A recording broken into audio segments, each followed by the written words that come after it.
Spoon gonna tell you what is happening in Morovia.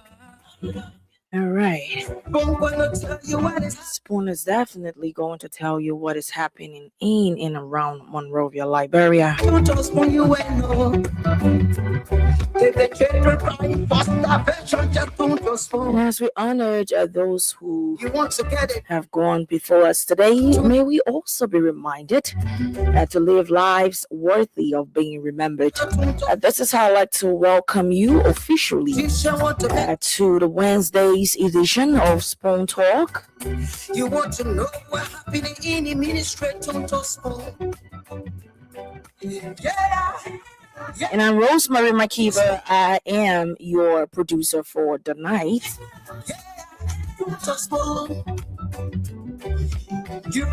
Today is the 11th of March 2026. It also happens to be Decoration Day in Liberia. Today is the day that citizens go to the various cemeteries or grave sites to honor the memories of their loved ones. And this tradition, it dates back to the 19th century. During the early years of the Liberian Republic. And it was most importantly influenced by the American-Liberian settlers who came from the United States and who had similar practices, decorating their loved one graves. And so over time, the government said, why can't we just make this, a holiday so that people can just go out, just use that day to just go out and honor their loved ones. So welcome once again. Before we go to the top stories of today, let's go to the live and recognize a few individuals who are watching. We have Eric Miguel, who's watching from Atlanta, Georgia, USA. We have Jay Africano Nimley, who's also watching. Dawude Daniel, he's watching. Josiah Joseph Johnson, welcome to Spoon Talk. We have Phoenicia's Junior Bar. Welcome again to Spoon Talk. Welcome as well to Spoon Talk. Aloysius Alexander Tente, he's watching from Canada. Welcome. Rufus Wisa, he's watching from Zwedru district, Zwedru area. We have Daniel K. Binda, who's watching from Red Hill Omega Community in Pinsville. Daniel Bondo is watching from Bon County. We have Rachel Dan, who's also watching. Mustafa Haji Kanan, he's watching from Dixville, Basseltown Community.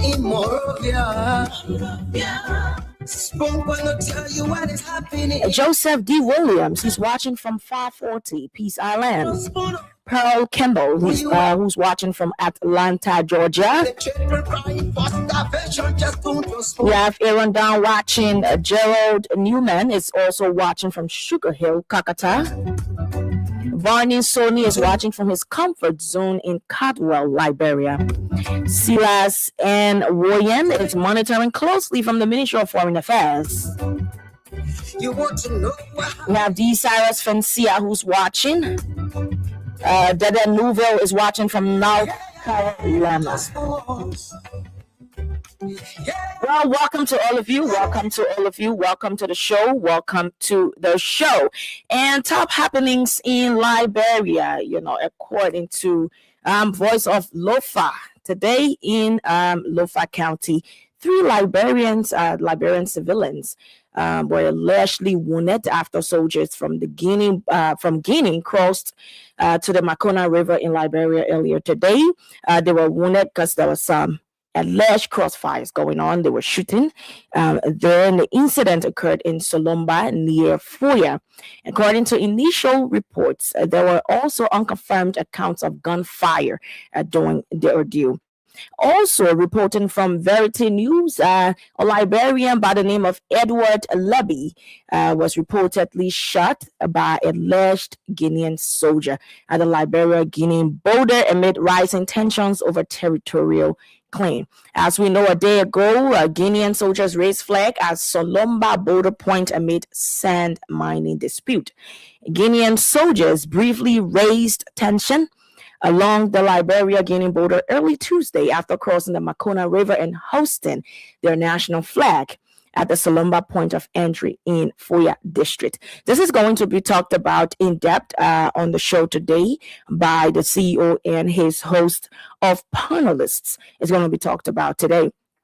In another news, CNDRA, that's the Center for National Documents and Records Agency, we had one of their main person on the today's show, and he accused the Liberia Land Authority of overstepping its mandate by issuing land documents dated before the LLA's existence. So today on the Spoon Morning Show, the CNDRA Communication Director Kiapi Nure made that accusation that long before the Liberia Land Authority existence, they have been issuing deeds that was dated long before the LLA existence. How possible is that? But yes, those are the major happenings in and around Monrovia right now. We are live on Spoon 107.5, Fabric 101.1.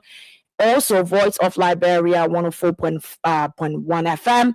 We're live on Super TV, Fabric TV, and Spoon TV on Facebook and YouTube.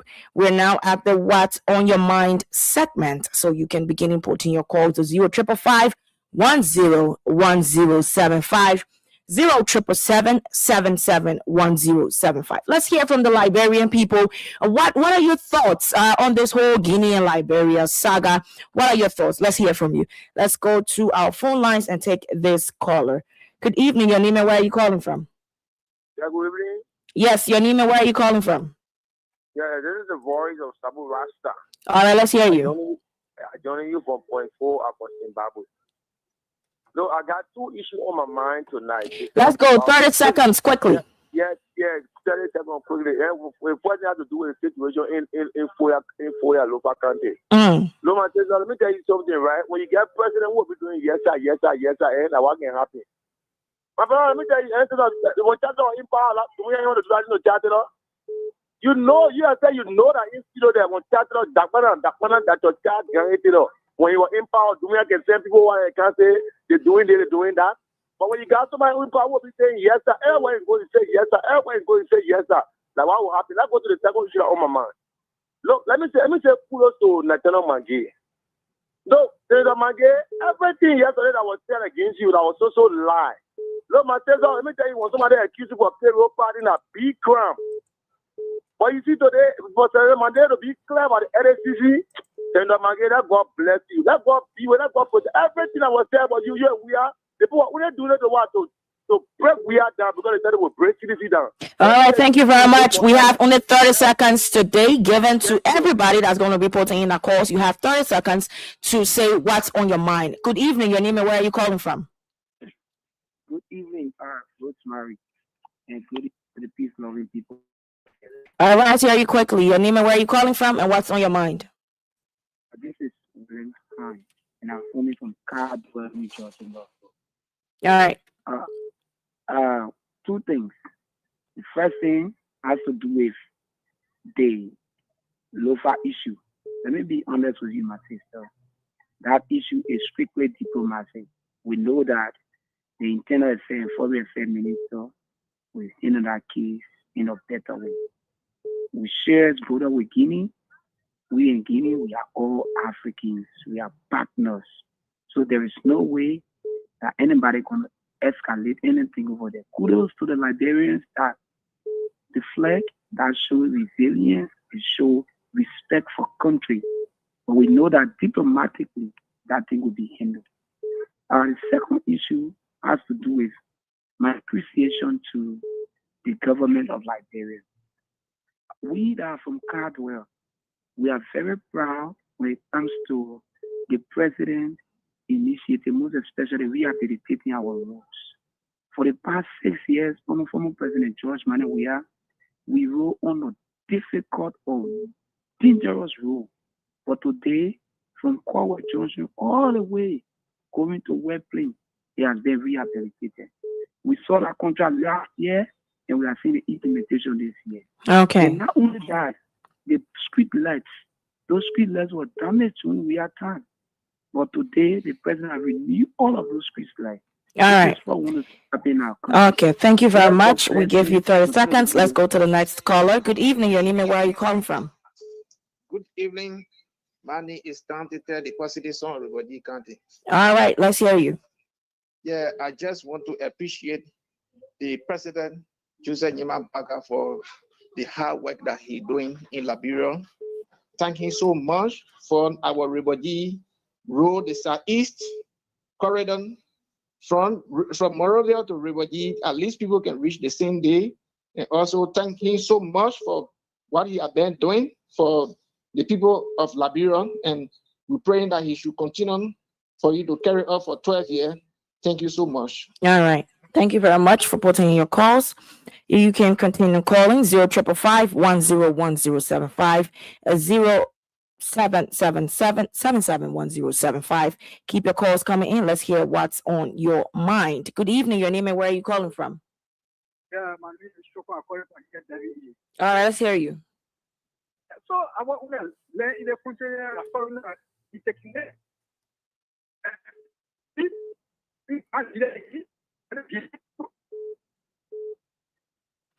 You are coming in to start it. Okay, let's go to the next caller. Good evening. Your name and where are you calling from? I'm Eric Smith, and I call from Niggerstown area. All right, let's hear you. Look, this government had to do well because they promised the Liberian people that they are going to solve their problem. That's the reason why more often they need to visit Bureau of Registration and then promise the Liberian people. But they are not doing nothing. Look, let me tell somebody, bringing yellow machine, you can bring thousands of yellow machines in this country will not solve the very important issue. Because how many people that have access to the yellow machine? They only for government officials to take it on a real fund to go and open an agriculture fund. At the end of the day, the other people suffer. So this government had to find means to work on a very important issue for the nation. Thank you very much. All right. Thank you very much. Thank you very much for putting in your calls. Let's go to our next caller. Good evening. Your name and where are you calling from? Yes, good evening. Yes, your name and where are you calling from? I'm calling from the EW Bell. All right, let's hear you. Yeah, my concern has to do with this local country issue. The Kenyans are intruding in our territory and the government is not doing it's not saying anything about it. They're not even sending anybody to the borderland now to see how best to settle this diplomatically, and it's alarming. We need a government to speak as soon as possible and try to move. Not saying that they should go and declare war or they should go and start fighting, but they should go and settle issue. They should go and make sure that the sky belly before it get out of hand. Or else we are seeing, we don't know what tomorrow will be. Yeah, today again. People went there again today, and we are hearing that there was that border shoot, and we hear that people are injured there. So we need the government to speak on it as soon as possible. Okay. Thank you very much. Let's go to our Lone Star line. Good evening. Your name and where are you calling from? Hello? Good evening. Your name and where are you calling from? This is Nuta. I'm calling about Papa. All right, let's hear you. Yeah, people are saying program of being very important issue. When program to over, they were talking about very important issue. We arrest, gas, and other things. Now the preparation of being really came to create radio from the post that it can be no very important. The people who are ignorant can say that I know mission will not be very important. Ignorant people, but when I read the problem even a year because when you ignorant when that black loyalist offense. You know, spirit, anybody, you can see. So now the population get a yes. We the white people also we encourage the people to do well for all the big machine. We are also our father get be our that bad boy and clean it for the spot. All right, thank you very much. Let's go to our next caller. Good evening. Your name and where are you calling from? Good evening, my sister. Yes, good evening. Your name and where are you calling from?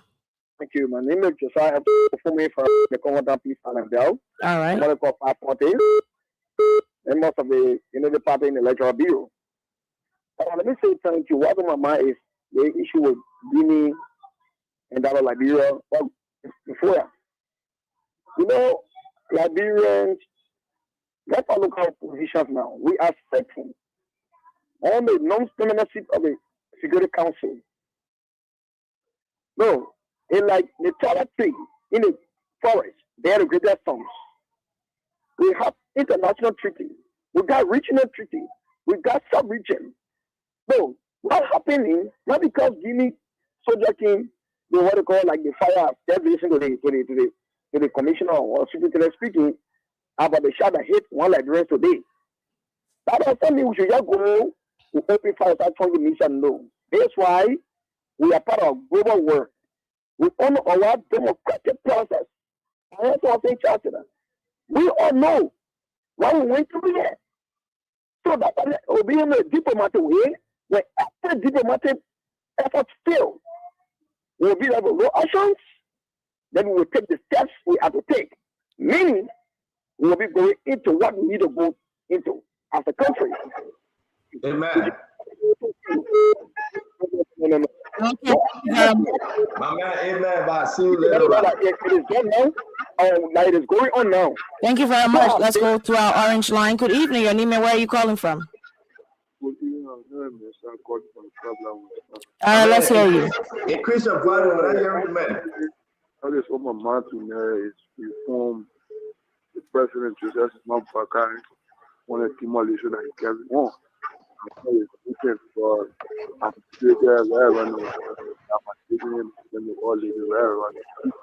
but you can imagine sure. Now, where man, thank you. We'll call you by tomorrow and talk about demolition. Thank you, Rosemary. All right. So that's it for the What's on Your Mind segment. Over to you, Steve. We talk about people shooting at the border. They may talk about demolition. Where were you when we talk? You ever call Delon? Delon will deal with your demolition issue. Rosemary, that's your first thing. Chinua, CMC Richardson, how you doing? Congratulations, second time grandmother. That's good. It's good to have you, that Richardson. Rosemary, how you doing? You said, well, I want to do the show today. Can you find somebody? Yeah, no. Yeah, That's your schedule. We can't find anybody, Rosemary. You have to do the show. No, I didn't say that. I just needed to know what was happening so I can adjust my schedule. From Sunday to Sunday. Okay. 7 days. And I heard that they gave you 2 additional days, though. So how you manage? No, they didn't give me 2 additional days. No. How you call him? Dama said that they gave you 2 additional days. I mean, the people want to see you on, so take it. Rosemary, you have to. The problem when you say you don't know what Buchanan is, you don't know what Sakete is. So they like it. Dada Richardson. CMC, how you doing, mama? Hey, Dada Richardson, you're not coming again with your, how you call it, the internet problem. Dada Richardson, hello. She can hear also. Yo, I don't know what happened to my. No, I can hear you. Can you hear me? Your video is not well. You are cutting off. Can you hear me? Yeah, we can hear you, but you can hear me? Your internet is bad off. Use another computer. Okay. I just want to. I don't know what's happening. So, okay, which internet company do you have? Another. Rosemary, that's the internet. She have Metro PCS. They get Verizon and they get Comcast. That's the 2 internet company they have. Very unique internet. Any other internet company you have is not good. That original one for the cheapest one. Tell me alone. Hold data, Rosemary. Hold data. Data. You know when you tell a people say you data, you know how they feel, right? They don't even want to know what kind of data you have. Just say you data. They say you can get ingestion. But ladies and gentlemen, man, Rosemary, the information from the border. Anyway, happy holiday. I think today is Decoration Day, right? Yeah, so the day is not really happy. Okay, and that's our problem. We say happy decoration day, sad decoration day, happy holiday, sad holiday. What I mean? So why you want us to say this holiday thing now? That decoration day. Sad decoration day. Huh? Sad decoration day. That way it's a good thing for people to die, though. It's important to all men wants to die, and after this, the judgment. People got to die. Whether you die 1 second or 1 day old to 100 years old, you will die. So we that are alive, we should appreciate that God gave us the time to live, right? So people move on. They, the mission on earth is over. So, but I find it difficult to say happy holiday and happy decoration day, but we got to say something now. What do you want us to say? Just a sad decoration day, my Liberian people. But I mean, it's a happy day because when you go to funerals, they'll be saying celebration of life. So, but then you go and clean the graveside, right? You go and spend some time 1 day in a year to go and see your father pass away. 1 day, you should go there every day if you have the time. You don't have to go on this 1 day. Just sit there and just think and just remind yourself of the goodness and good life. And you're missing your parent or your loved one. But I don't know what you want me to say, but I would say happy holiday, happy decoration day. I would say that because but Rosemary though, I am confused. I didn't know that we have this amount of weapons in the country. Look for you. The border, I don't know the gun needs single barrel, double barrel. I don't know. I don't know, Rose. We're going to have a great conversation tonight. We saw that the PSU, the PMU, the WWU, the WWE, all Fuller Chester, I'm a man there, the chief of staff Fuller, Gregory Kuma Senso, a man there. But the national security working, we discussed that. People want to have their own say. But I like where we are to avoid the tension and confrontation and temptation. The national security, and thank God, you have some good people that advise the president accordingly. So we discussed that. I don't know what the people think, but the best thing here is that we avoided something terrible that was about to happen. Right. Yeah, and that's the best thing. And all Liberians should applaud the decision made. And if you choose not to, it's okay, But the captain of the ship avoided another.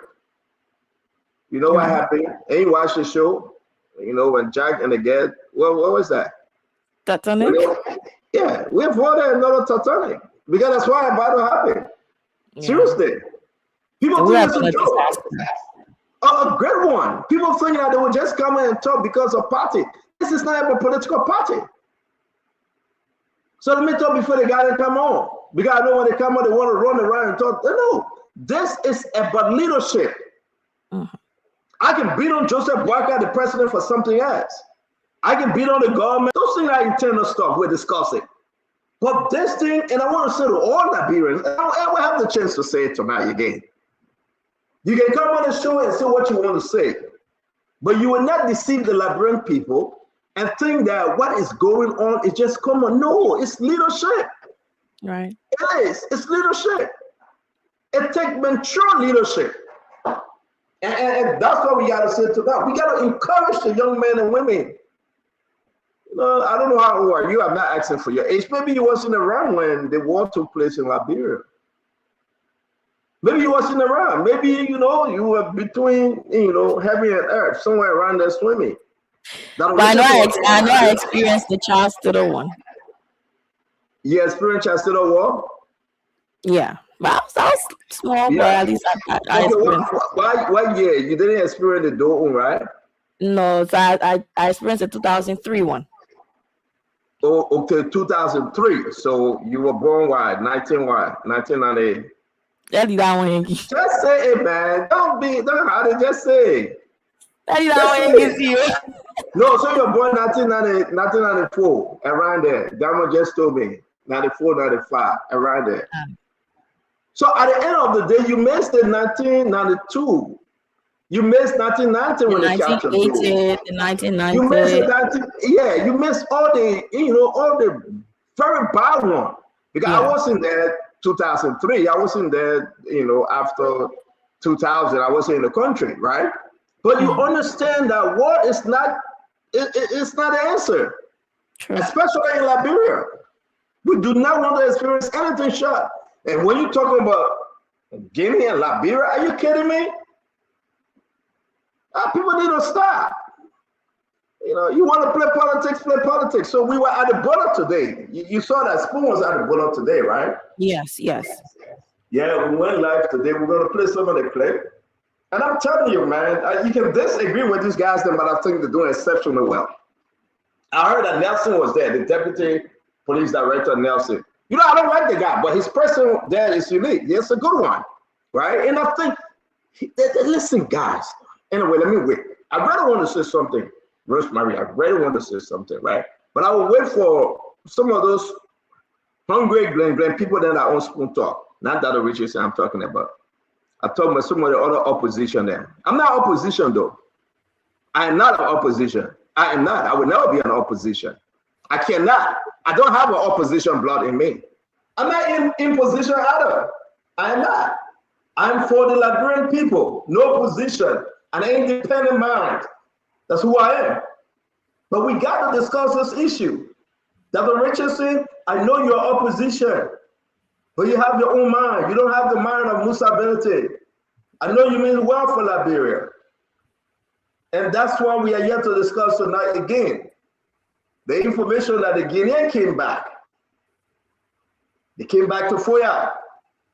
They came back to Vajaba. But we should always speak truth to power. We should protect our motherland. And everybody that going in there with the intention that is about political party, opposition and imposition, shame on you. It's about country first. And so we'll be speaking to the guys from the border tonight. We'll call them. They will give us update. We got a lot to cover. Dr. Richardson, can you hear us now? Is it okay? Can you hear us? Yes, I can. I did change my laptop. I'm on my other laptop. Yeah, don't bring that laptop thing here. If Abraham, can I get you a new laptop? We'll try to get you one. Seriously, we will. I have 3 laptops, okay? No, you have 3 old laptops, Dr. Richardson. They are not functioning well. They are old. Okay. Yeah. No, seriously, I like to keep it real. I love you, my sister. But it's not old. I got one from Immaculata University. My job. It's for the job. So therefore, you cannot put what you want to put in there because it's under restriction. They put something in that laptop that you cannot use it freely to do a function. So you in Immaculata University. Let's talk about the one that you own. I'm just saying, okay, I have 2 that I privately own, and they are not old. And the 2 that you own, you bought it like 6-7 years ago, Dr. Richardson. Times are fast. Don't go to Walmart and buy a laptop. Walmart cannot sell a good laptop. What? Who told you that? No, Walmart laptop now for $150, $200. They are not good, Dr. Richardson. Seriously. Who told you that? Dr. Richardson, Walmart laptop, they are not the best. We are talking about laptop. What do you want me to buy a laptop? Best Buy? Dr. Richardson, let me give you Best Buy. And when you buy the laptop from Best Buy, buy anything above $2,300 laptop. And it should come with all of the software that will prevent antiviruses, that will prevent, and all the yama you're experiencing right now. I mean, they get another laptop they call Spectra. Have you tried it? They get another one they call Suffix. Have you tried it? What? Don't go with a regular HP laptop. Then this thing that yama that you hit in my head. Winfred Russell knows that Richardson. Your laptop should be. Stedo, can you give me a chance to say hi to my beautiful cousin? Thank you, because you just talking about laptop. I know, right? Who cares? What's up, cuz? Not bad. Enjoying being a grandmother. I say congratulations. I saw that. Congratulations. Yes, and thank you to Spoon family. Yes. Yeah, no problem. We'll bring all the grandchildren in the world, and then they will take over. God bless them. God bless them all. But what say, yeah, man, we have Rosemary McKeever. What's going on? Bring us up to speed. Rosemary.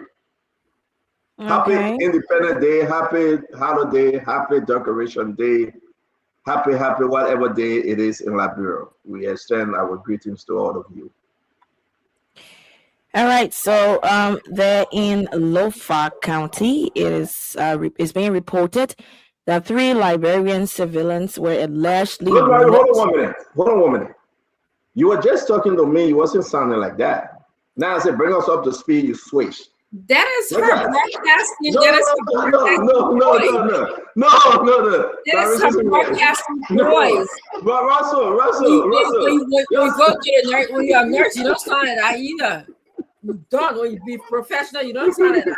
Russell, hold on 1 minute. What was you saying? You were just talking to our understanding. I said, you said, now I said, bring her up to speed, and you said that food project, man. Boy, I can't say. She switched straight to Siri. I think you're already up to speed. I know, right? But you just said kind of broadcasting voice. You had one. I heard you are very popular. Well, this is something though, Kev. Rosemary, please bring her up to speed. The woman switch the whole thing. Last night, listening to the end of the show, you had Nelson on. Nelson did the same thing. He switched at the end of the show. Nelson that's interesting. Yeah, that's interesting. They had a broadcast. They call it code switching. Yeah. Okay. Code switching, from the Liberian. So ladies and gentlemen, let's pause and let's listen to Rosemary. She about to switch. We're getting Kev, you want to say something quick? Before we have Rosemary, she got to switch, my guy. I want everyone to know, listen, she about to get into I'm just saying hi. That's okay. So, ladies and gentlemen, we bring the producer for tonight, Rosemary McKeever. Rosemary, bring us up to speed, please. Bring it on. You did well. All right, thank you, CEO. So, according to Voice of Liberia, today in Lofa County, she refused to switch. She refused to switch. I beg you, please switch. Switch that thing, man. Don't listen to Stinter. Switch that. Okay. I don't know how to switch again. I think it just comes naturally. You know how to switch. Okay. Just go with the flow. Talk to us. What's going on in Liberia? Yeah, so 3 Liberian civilians have been allegedly wounded. They were allegedly wounded after soldiers from Guinea crossed the Makana River into Liberia. So that one happened, and the incident occurred in Solomba near Foya. According to initial reports, there were also unconfirmed accounts of gunfire during the ordeal. And also from Verity News, it was also reported that a Liberian named Edward Levy was reportedly shot by a alleged Guinean soldier at the Liberia-Guinea border amid rising tensions over territorial claims. So that's what happened. And then on today's show, we had the Center for National Documents and Records Agency Communications Director, Kiapi Niue, who accused the Liberia Land Authority of overstepping its mandate by issuing land documents dated before the LRA's existence. So those are what we have here. Thank you very much, Rosemary. Hang with us. Don't go back there yet. We want to have a beautiful show today. Dr. Richardson, thank you very much for joining us on the beautiful March 11, 2026. My brother Winfrey Russell, as always, we do appreciate you. Kev Ahmed Hassan, thank you for coming on. Before we talk about Liberia, a lot of folks were asking me, Winfrey, bring us up to speed about your convention that took place. Because we never had a time. What actually, did you win? And talk to us. How did the process go?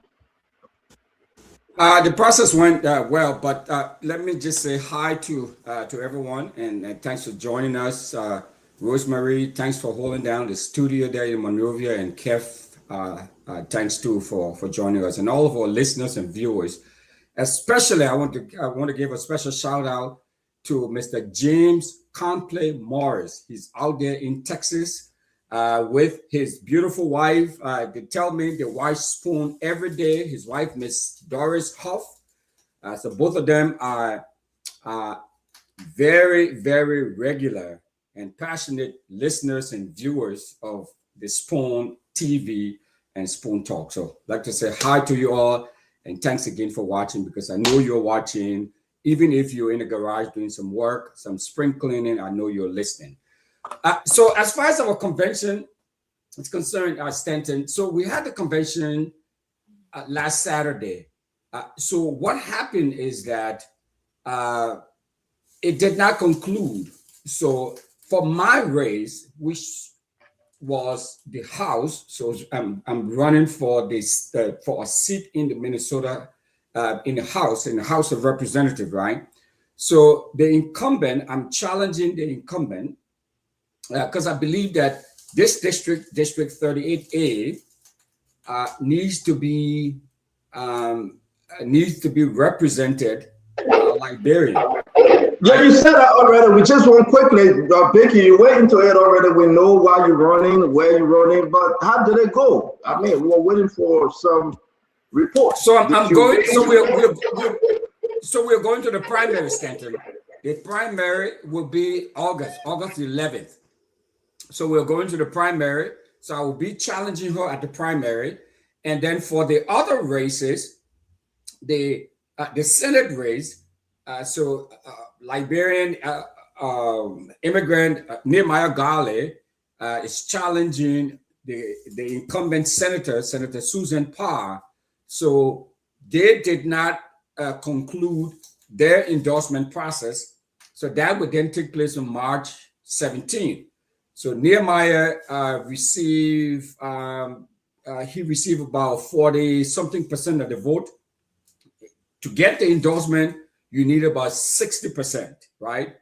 And the incumbent, who he was challenging, or who he is challenging, she received 59.7% of the vote. So they still have to go back for another round of voting, which will be on next Tuesday, March 17. And then, so if Nehemiah if he can get the requisite 60% of all of the people who showed up, if he can get 60% of them, then he will win the Democratic Party endorsement. If she gets the required 60%, then of course she wins. So that's how it's going to play out. But my race, we're just going straight to the primary in August 11th. So you guys skipped this convention thing? Yes. So yeah, we skipped it. We skipped the convention and we're going straight to the primary for my race. For those who are running for city council, they have their convention coming up. The city convention is coming up for another date. Sometime in April. Is that something that you requested though? Huh? No. So the incumbent reached out to me and said, hey, because whether win or lose, she was going to go to the primary, to the primary. Whether win or lose, I was going to go to the primary. So she reached out to me and they said, okay, I discussed it with my team and we'll look at, the pros and cons of the whole deal. And we decided to sign off on the agreement and then just go straight to the primary as opposed to take part in the convention. All right. Thank you. Did you have a question? Thank you very much. We got to move it. Just a quick one stop, Brother Russell. Thank you. I think now that folks know that you guys just going August 11th for the primary, that would be where the battle will take place. And I want to wish you luck again. I want to welcome you, Conor Gray. Thank you for joining us. Let's get into the conversation. Nothing strange. Day number 2 at the border. Today we came up with a lot of photos. We'll be calling people from the border. Some of the photo, as you can see, is up. It's trending online like crazy. The young men and women, they gather themselves. They say, yes, they will defend the territory. We're receiving Facebook posts. People are commenting that this one is from Edwin Snow. Thanks to the maturity and leadership of the government of Liberia and Guinea for amicably resolving the unwarranted impasses at the Liberia-Guinea border. We are one family. And it is important that we continue to promote good neighborly relation for the peace and progress of our region. Long live the Mano River Union, long live ECOWAS. This is from Edwin Megan Snow. A lot of people posting out there. We just want to bring you to quick speed. Let's go ahead and play some of the video from today and we'll get into the conversation. I want to say to all of you again, wherever you are, the discussion will be your discussion. We will ask you to come in and take part of the conversation.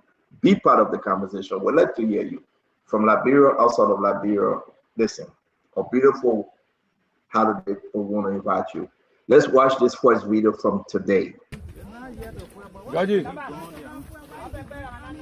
The army will march in. This is from yesterday. Forces. This morning, the Guinean Armed Forces came heavily armed with 5 RPG. Okay. All dressed up with AK-47. Okay. Took up various positions. Right. Deployed with 3 GMG, automatic machine gun. They took various positions. We left the king. We started the engagement. Why are they planting poles? On our land? But they already asked us to take our pole. They had no right planting flag pole on our land and hosting their flag. We started to drive up. We engaged them. We talked. We spoke to TC. The police state answered us. The police state reasoned with us. We talked to them. Said no way. Speaking French. Speaking so. So we were not many. So us cry, especially for men and me. When they were putting the pole down, planting the pole, about to host the flag, I shed tears. I walked to the custom, trying to mobilize men, and we were able to mobilize men, joined by our brothers from the various Kisi towns and other villages.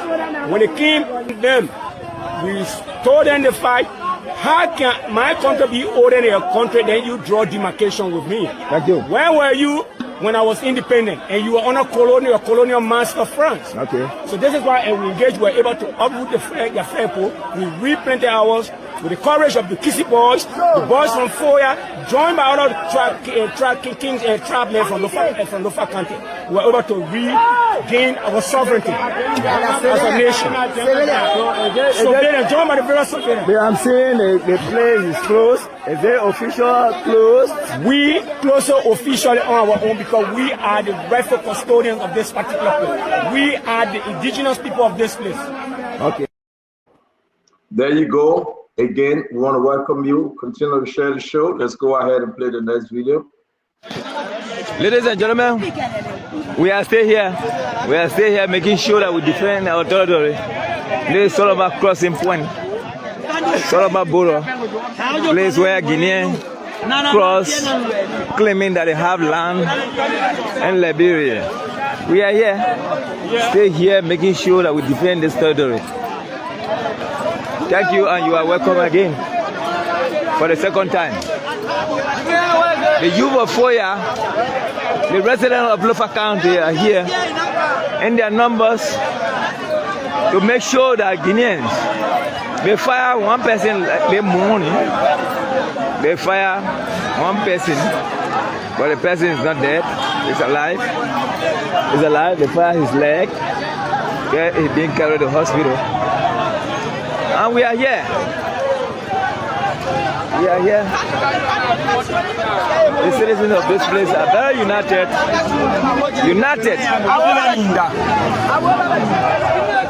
But the place is hostile. It is an hostile environment. Hostile environment. We are to the border. Yes, ma'am. We are to the border. Here's the border. Solomon full of empty, and that is Guinea. That is Guinea. It is a hostile environment. For the youth of this place, I'm making sure. All right, that's the first part of that clip. Let's do a quick round. Dr. Richardson, you are all yesterday. We had a lot of discussion, but we are talking about today now. I believe you've been following. Winfred Russell, Kev Hassan, Conor Gray. They came back. The Guineans came back. Shot with fire. Let's hear you. Yes, I was following yesterday, and I'm of the belief that we can multitask. We can have a cultural diplomatic relationship with Guinea, but at the same time, we should always be prepared. We should look at the world right now, the geopolitics of the world. I mean, people are walking into other countries and, just blowing them off. So this should put us on guard. This should give us good reasons that we need to have our army or our immigration officers posted at those boulders point. And I didn't see anybody. I saw, good citizens. And I want to say the picture that I saw that make me believe that they were good citizens were the one where I got very emotional when I saw them raising up the Liberian flag and began to sing the national anthem. Those were good citizens trying to secure Liberia's territory. But we should multitask. You can't say we're just going to do one thing, just do diplomacy, and then we'll come back later and do border, checks and border points. You should always be ready. In the army, I'm sure I'm not a military person, but I know I'm married to one, and he's always ready, even though he's retired. But he tells me you always got to be ready in life. You can't just be sitting down there. Someone say we're going to be. Look at the world. Who depending on who now in the world? Okay, who depending on who? A prestigious country can go and start, bombing another country. Not that I'm talking about that, but then so who can't do that? Anybody can feel like they can just walk into Liberia or any other part of the world. There's no focus center point in terms of the geopolitics of the world. Therefore, that should give Liberia a lot of thought process as to how they're going to engage their neighbors. We know that this is not the first time they took land from us, right? This is not the first time. And this will not be, we saw it yesterday. I heard a lot of things. I was following this show and I heard, we should work diplomacy. Yeah, okay. Yeah, let's do diplomacy. But at the same time, let's also buffer up our troops. Make sure that we're ready. 3,000 military people in Liberia are nothing. Okay? We can spend $10,000 in 4 years. We should be able to spend some money on a military in Liberia. That's what I have to add. Thank you. Thank you very much, Captain Richardson. Brother Russell, let's hear you. Kev, let's hear you. Russell, are you ready? Yeah, okay. I mean, if you want to start with Kev, Kev, you can go ahead. Okay. Kev, let's go ahead and come back to Russell. Yeah, let me say hi. I think it's unfair, and we got to be serious here. I think it's unfair to take the credit from the people and give it to this government. I know supporter of the government, I know my brother here, Stanton, want to say diplomacy. There's nothing called diplomacy here. You just say diplomacy. They're not telling us how, what they say, what happening, how they manage. Nothing. The only thing we saw, the people. The government should not get no praise. Matter of fact, the people confronted the 102. The people did. And said, the government let us down. The government let us down. Imagine, the people went and get the shot barrel gun, the cutlasses, they say we have to defend this land. It's not fair to the people of Lofa, the good citizen of Lofa, that stood up. And then we're giving the credit to this government called diplomacy. I think it's shameful. I think it's wrong. I think it's looking down on the people. Anybody give this government and not giving it to the people, all the credit to the people, nothing to this government. Anybody who do that, you're looking down on the people. This is the people. We need to give credit to the people. The people stood up. The brave Lofian stood up, and the credit is to the brave Lofian. And we should say bravo to them. Zero to the government did nothing. It's not fair. Thank you. Brother Russell, you want to come in?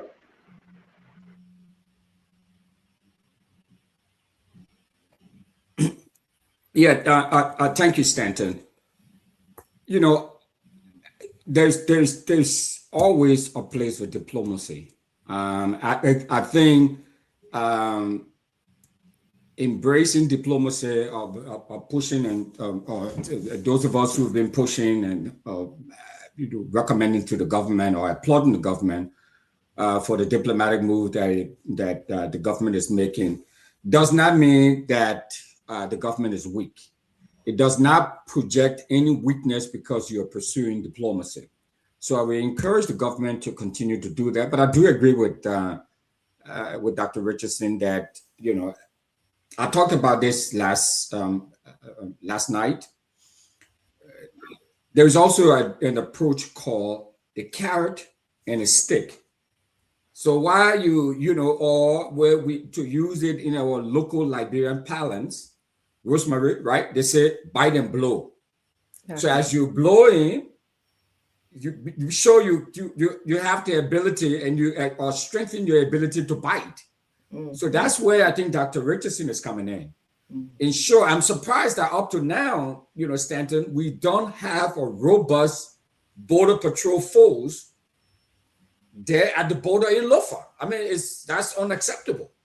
Okay, so you're pursuing diplomacy on one end, but at the same time, you're building up, you're strengthening your forces. You have that stick in your hand that if they don't comply, then you whack them with a stick.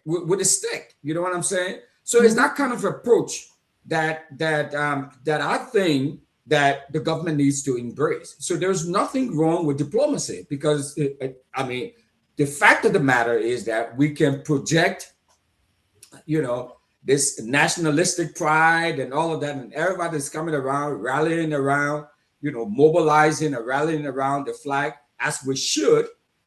But the bottom line is that the Guinean military the Guinean spends more on its military and has a much bigger military force, and Liberians are all war weary. We don't have time. There's no interest in trying to, you know, to fight or to shoot or accomplish all of that through diplomacy, you know, then that's fine. Then that's what we should do. But that does not mean that we should just lay back supinely for them to just come run over us and just, you know, encroach upon our territory and all of that. That is unacceptable. So we can walk and chew gum at the same time. There's nothing wrong with that. Thank you very much. Colonel Gray, welcome. Good day, Madam, how are you today? I'm doing well. Enjoying being here. I'm looking at your slide. Mr. Fever, how are you? Stanton, yes, thank you so much. Yesterday I said that these folks were going to come back because there's something called testing the water. While they were there, they also were carrying on reconnaissance. And the reconnaissance would see, they want to test the strength of the territory. And the resistance they faced yesterday was unmatched. In other words, they had weapons, they had everything. And the only thing the other people had was something called morale. And morale is high among the citizens.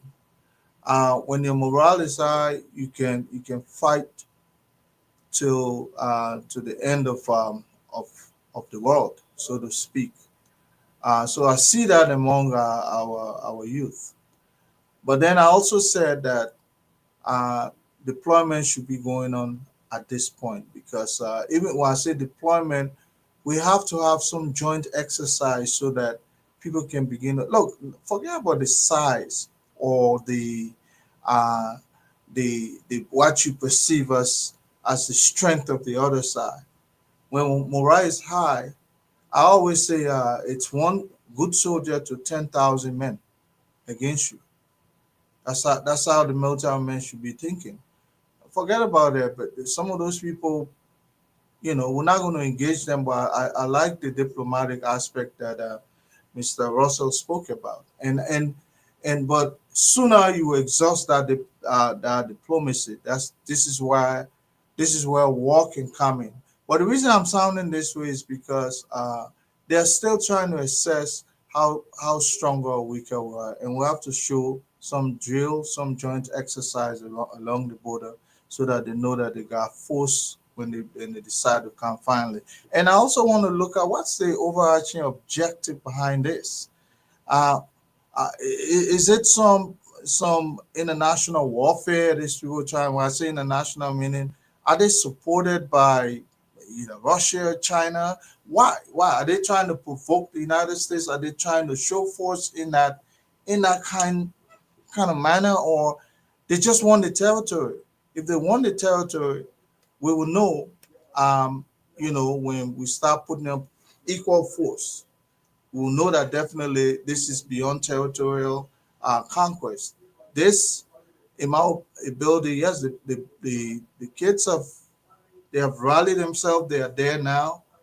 But I have no doubt that if those people choose to go beyond the next level, they'll be resisted by the people there, but they need to see some force, some equal force. Thank you. Thank you very much, Colonel Gray. Let's say thanks to all of you. Again, we got to talk to you guys out there. You got to call in. You got to give us your view. I just got a question. To make this very easy, Colonel Richardson, what's your advice to the government? Should the government go to war against Guinea? Should we go into armed conflict here? Seeing what we are seeing, they are reporting and will play this thing. They are shooting. They heard one Liberia, he's in the hospital. Are you calling for armed confrontation? What are you asking the government to do? Just to that point.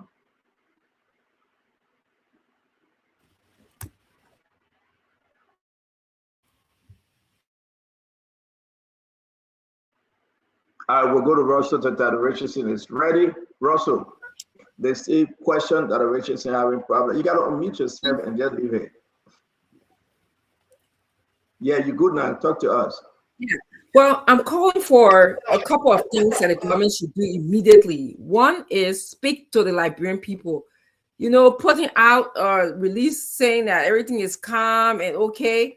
Tell us if you know the origin or the reason why those people came onto our territory. Let the Liberian people know. Be transparent. And I always tell this government, they don't communicate with Liberian people. Two, we can multitask. There's something called, and I hold this government, at fault at times because they do not multitask at all. Everybody just, laying down, taking their time, walking slow to do stuff. This is 2026.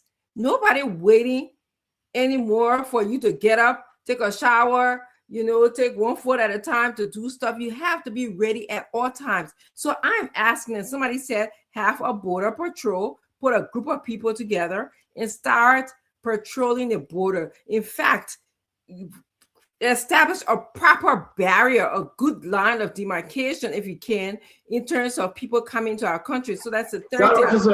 I don't need to interrupt you. Do you really know the situation here? Yes, I do. I do know the situation. Well, I know that people came into our territory and hosted their flag into Liberia. That's what I know. That which was to me an offense. What led to that? What led to it?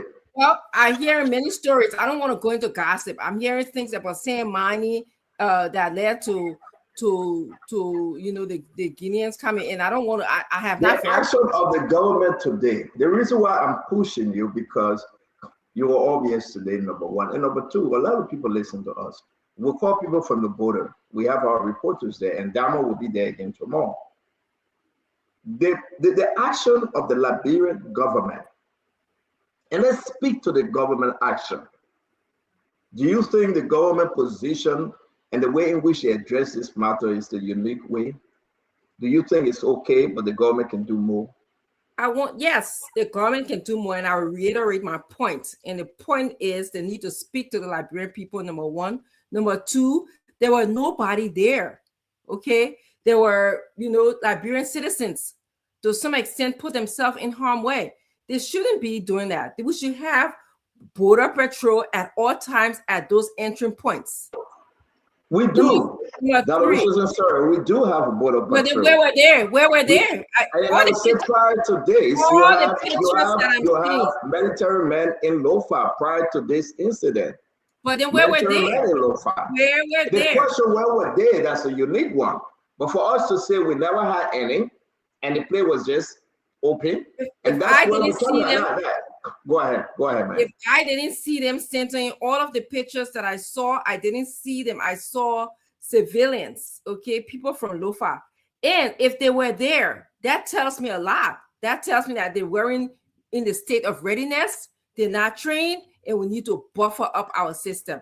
That's so let's get it straight, because people ask which border patrol. The only one that we have would be the Armed Forces, AFL. It can be the Immigration and Custom, right? But you are quite correct, because we didn't see them congregate. People say, oh, there were no military men in Lofa. No, you have military in Lofa. Let's get it straight. They may not be there at the time of the incident. And it's bad for, not you, Dr. Richard. I respect your view.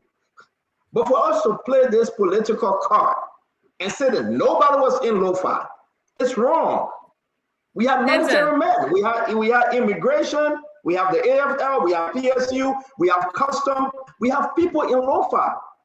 So nobody should change this thing around and say, oh, nobody. The whole Lofa County were empty. And that's why I want to just dismiss. I'm not saying that the whole Lofa County was empty.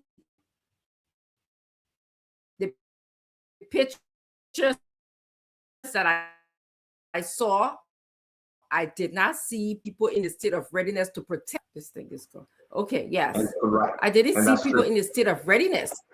I don't know where they were. Okay, I don't know, but they were not there. I have not seen a system. Maybe they have a system of border patrol. Right, you didn't see them. We didn't see them in the video. You're right. They were yesterday. Nobody on photo. Hours business. People go into you gotta go into it for hours, and you gotta show your documentation, and people are there in the state of government officials are there in the state of readiness. Thank you, Dr. Richardson. Thank you, and I respect that. Let me bring in Rosemary. Talk to us. Be part of the conversation. I don't want to go, to bore you like that, but the argument people making, Rosemary, like nobody in Lofa, and the young men and women just took upon themselves to put up the flag and chase out the Guineans. Do you buy that? If you know anything about this, you can contribute. You're muted. You're muted, Rosemary. She a journalist. My mic was muted. I prefer to stay in the back and just listen to the conversation. She's a journalist. But Kev, hold on 1 minute. She can speak. I'm not hearing you. You got to be part of the conversation. You guys will be taking over Spoon one day. So contribute. When I watched the video, as Dr. Richardson is saying, I did not see any armed official. All I saw was the citizens of Liberia standing for their land and standing for what is right. So I did not see armed officials in all of the videos. I think maybe until the deputy Nelson went there, and then other people were there afterwards. But during the whole time that the citizens were defending their land, I did not see any armed officials. Speak, my girl. Let's just move in that. But we are not saying no military, no immigration, no custom, nobody in Lofa County. We are not saying that. They may not be. They may not be on the scene, that they are there. Yeah. Correct, but they are in Lofa, and that's where I'm coming from. Well, Russell, and I think this is bad.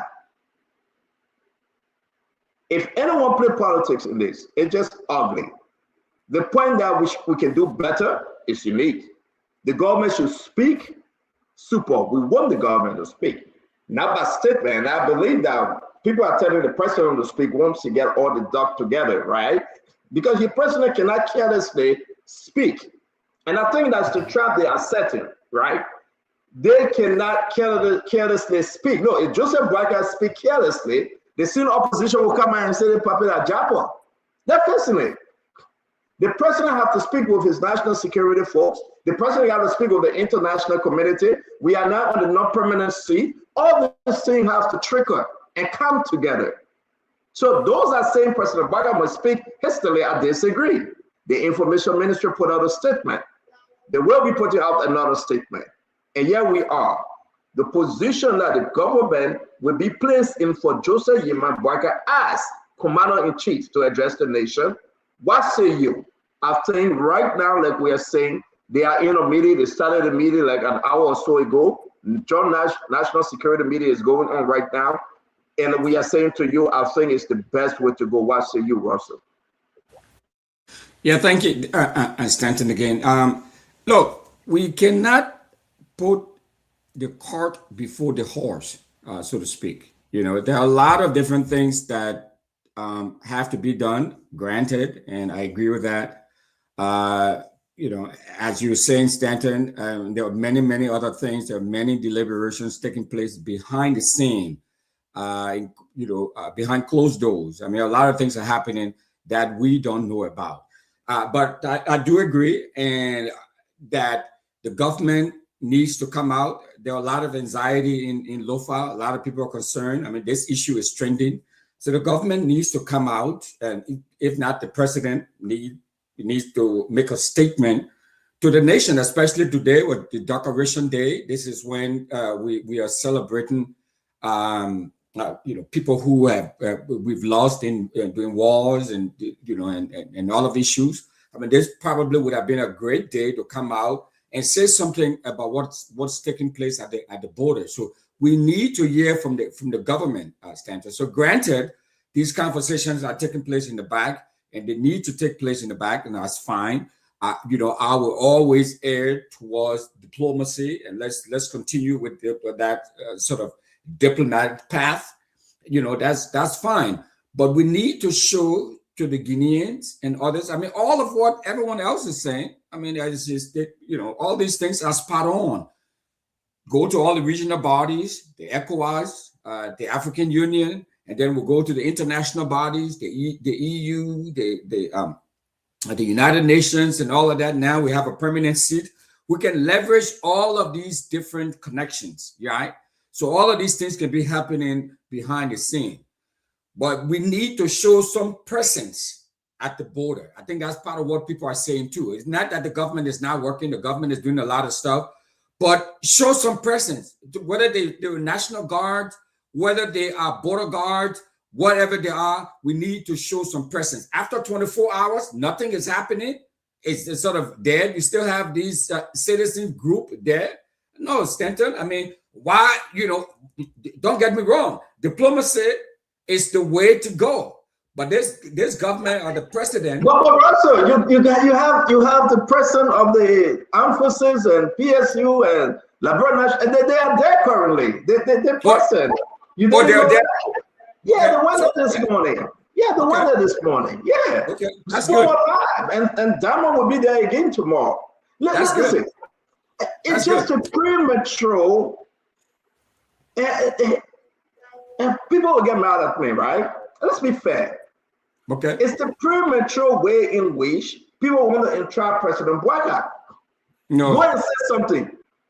You cannot speak when you don't have everything covered. Information Ministry put out a letter, which was so unique. They asked the people to be calm. They asked the citizens to say, be calm. Yes, the letter. Today or early tomorrow, they will be putting out another statement. These things happen, and you got to follow as you move on. So for us to sit here and say, "Oh well, we don't," maybe that's mean though. But I think we should give it a time, and communication is on. Well, I agree. We need to do our due diligence. We cannot rush into this. But I'm just saying, methodically, we can lay all of these things out. Yeah. What comes first? What need to come first? But I do agree that we need to have all of the facts. We have everything happening. But as we learned yesterday, Stanton, this is not a new occurrence. This stuff didn't just happen yesterday or the day before, right? So how long is it going to take the president and his team to gather all of the facts? Right. So whatever. So Russell, we got to move on to Conor Gray, Kev Hassan Conor Gray, and thank you.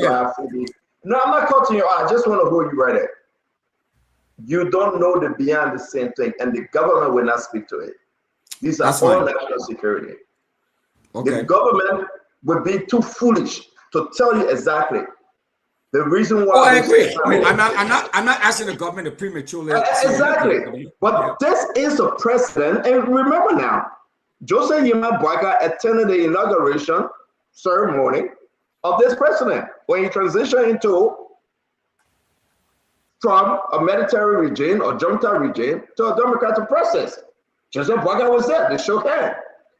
Samuel Kofi Wu is the national security advisor, been in Guinea so many times.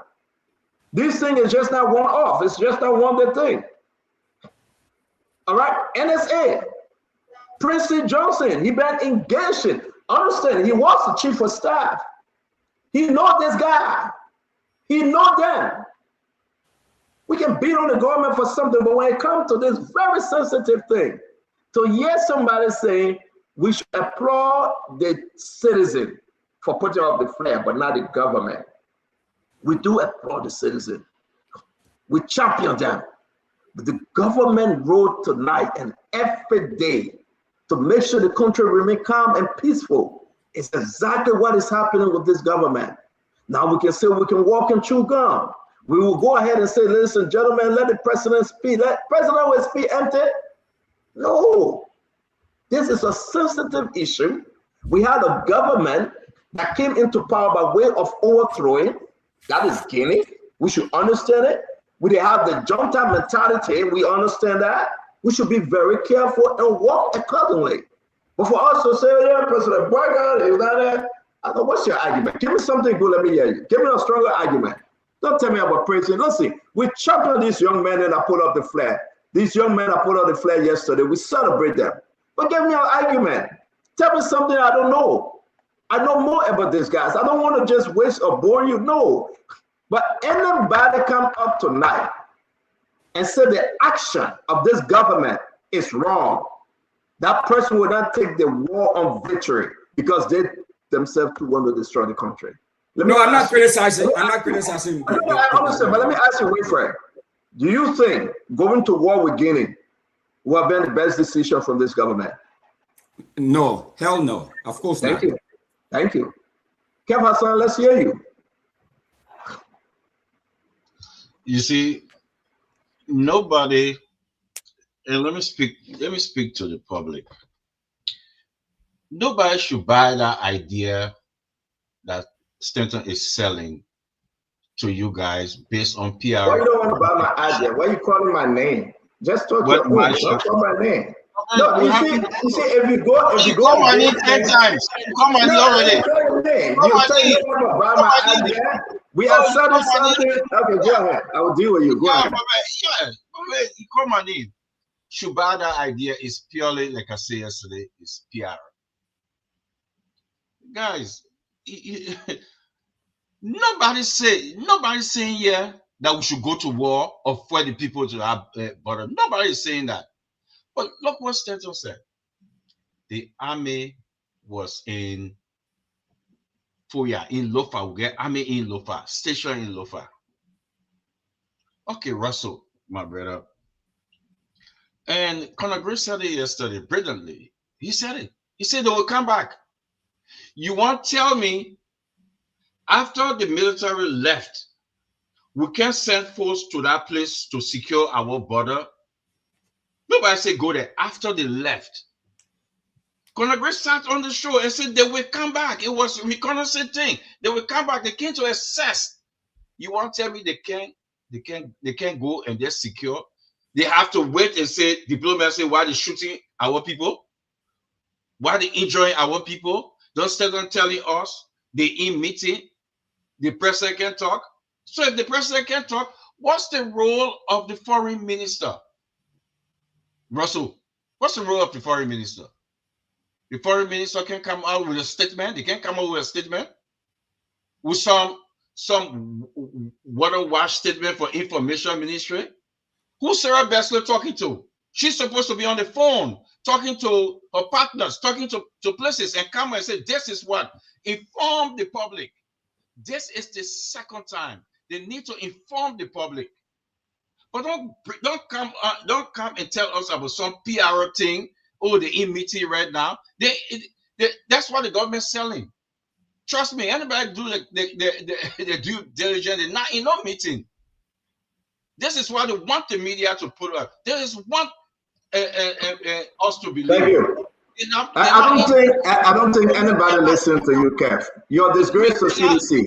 You're a complete disgrace to CDC. If this is the talking point that CDC defending all, I don't think CDC coming back. They raid our place. They can't go there. They can't go there and secure the place. Thank you, Kev. Let's move to Colin Gray. Kev, let me ask you a question. Kev. You want the government to go to war with Guinea? Should the government go to war? Yeah, but this is what. Yeah. You say the government will go to war? This is what you want. Are you saying that the government will go to war? Nobody said that. Nobody said that. Okay, so you're not saying that. Thank you. Thank you, Kev. Thank you, Kev. Let's bring in Colin Gray. Colin Gray, and the same question. Let's go ahead, Colin Gray. Thank you, Kev. Thank you. We'll do this round. We're here today. Holiday. We got nowhere to go. I believe that the holiday extends to America too. This is a disgrace. Why should anyone listen to Kev? To be frank, Liberians, we need to take politics out of this. You asking that Sarah Bessel, you think I tell you who she's talking to? Oh, okay, I just talked to the Guinea foreign minister of Kev. Okay, I just talked to the Nigerian foreign minister. Is this how it works? Is this how it works? That's how it works. This is a disgrace. She cannot every phone call come back and address the nation. No. Bye, Kev. Stop interrupting, man. Stop interrupting, man. Stop interrupting. Stop interrupting. You cannot do this. This is, I don't know the mindset can agree. We can say the government has to do better. At the appropriate time, the president will speak. He can never be reckless in speaking. This is wrong. Sarah Bessel would not be the one to speak. No, she cannot speak. She worked in accordance and under the utterance of the president. Kev, you will wait. Kev, you will wait. Stop yelling. You are now on the show. Sarah Bessel cannot come and say, oh yeah, let me get a press conference. You have the information minister. What's going on with this guy? You work at the defense ministry. You got the chief of staff. You got people that follow the chain. They just Sarah Bessel can't speak. Come on, man. When the information minister puts in a statement, how can you call for war? Why should you call? I don't think Joey himself will ask for war. Kev, it's a disgrace on the network. Go ask Joey if he want Liberians to take arm against Guinea. Joey would say no. Nobody need war in the region. We need to speak as a diplomat. And this is becoming unbecoming. This is disgraceful. We need to stop. We can ask the government to do more. We can ask for more presence at the border. We can ask for different things to happen. But for you to come on the show and say yes, and can't say yes, the government will go to war. Can you imagine that? What kind of mindset is that? I didn't say yes. Colin Gray, let's hear you. Yeah, you did. You said yes. You said yes. Colin Gray, let's hear you. You know, Senator, you're speaking well, my brother. You're speaking like the average mind of a military officer. Look, no soldier wants to pull the trigger. They will exhaust every diplomacy available to their tip. Because once you pull the trigger, then you've let the cat out of the bag. And a cat that comes out of a bag, you know how poisonous and dangerous it can be. So the fact about it, I'm pretty sure there are lots of diplomacy in the behind the Iron Curtain. And we can't just come and, maybe the last regime, that's how they ran business. They ran it practically in the open. And responsible governments don't do that. They work behind the scene, and not just everybody was giving. I can imagine if it were yesterday, everybody would be giving press conference by now. That's not the kind of government we have today. And I'm pretty sure our forces in the region, because there was a time when I was deployed at a place called Zozo in Lofa, and I enjoyed my time there. But it's a strategic location to that region. So I don't believe a government, an entire government, will just sit down. Something like this is going on, and they're not working behind the scene. We got leverage. We're a member of our non-permanent member of the UN Security Council. We got AU, we got ECOWAS, we got even the Mana River. We have so many other regional bodies that will be sitting on this by now because we have a non-aggression pact with our neighbors. The overarching thing, what is the motive behind this? That's what they'll be trying to look for. But I want to believe that pulling the trigger should be the last option, and this government must not irresponsibly come and start giving statement. I think what was put out by the Minister of Minister of Information yesterday is sufficient for now. The only thing the threat level has escalated. Now one person is shot. I imagine if Liberia were to cross the border into Guinea and release a bullet at a Guinean citizen. But even at that, that's the provocation. It still has not escalated to the level where you should go now and march force for force.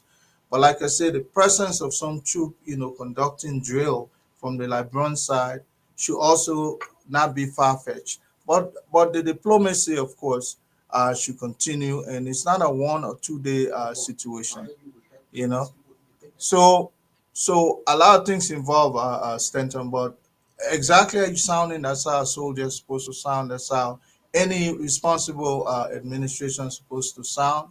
A lot of people think that warfare is like a computer game where you engage the other person. A lot of things involved. Do you even have the wherewithal right now to pull the trigger? You don't. Thank you. And, so we have to be able to be diplomatically engaged as much as we can, so that at least last resort will be pulling the trigger. And I don't see that in this. Yeah, we'll go to the phone line after Fubi. Welcome to the show, Emmanuel Josh. We'll go back to Dr. Richardson, then we'll go to the phone line. Guys, this is a very sensitive conversation, but we must have this conversation. I'll disagree with anyone, and Fubi, I will ask you the same question, though that's only me. I heard you giving a lot of good ideas yesterday, suggesting a lot of good stuff. I disagree with some of your points that you made. Do you think do you want this government to go to war with Guinea? So good evening, everybody. Rosemary, how are you doing? So the issue here is not about the first person you speak to. Go ahead.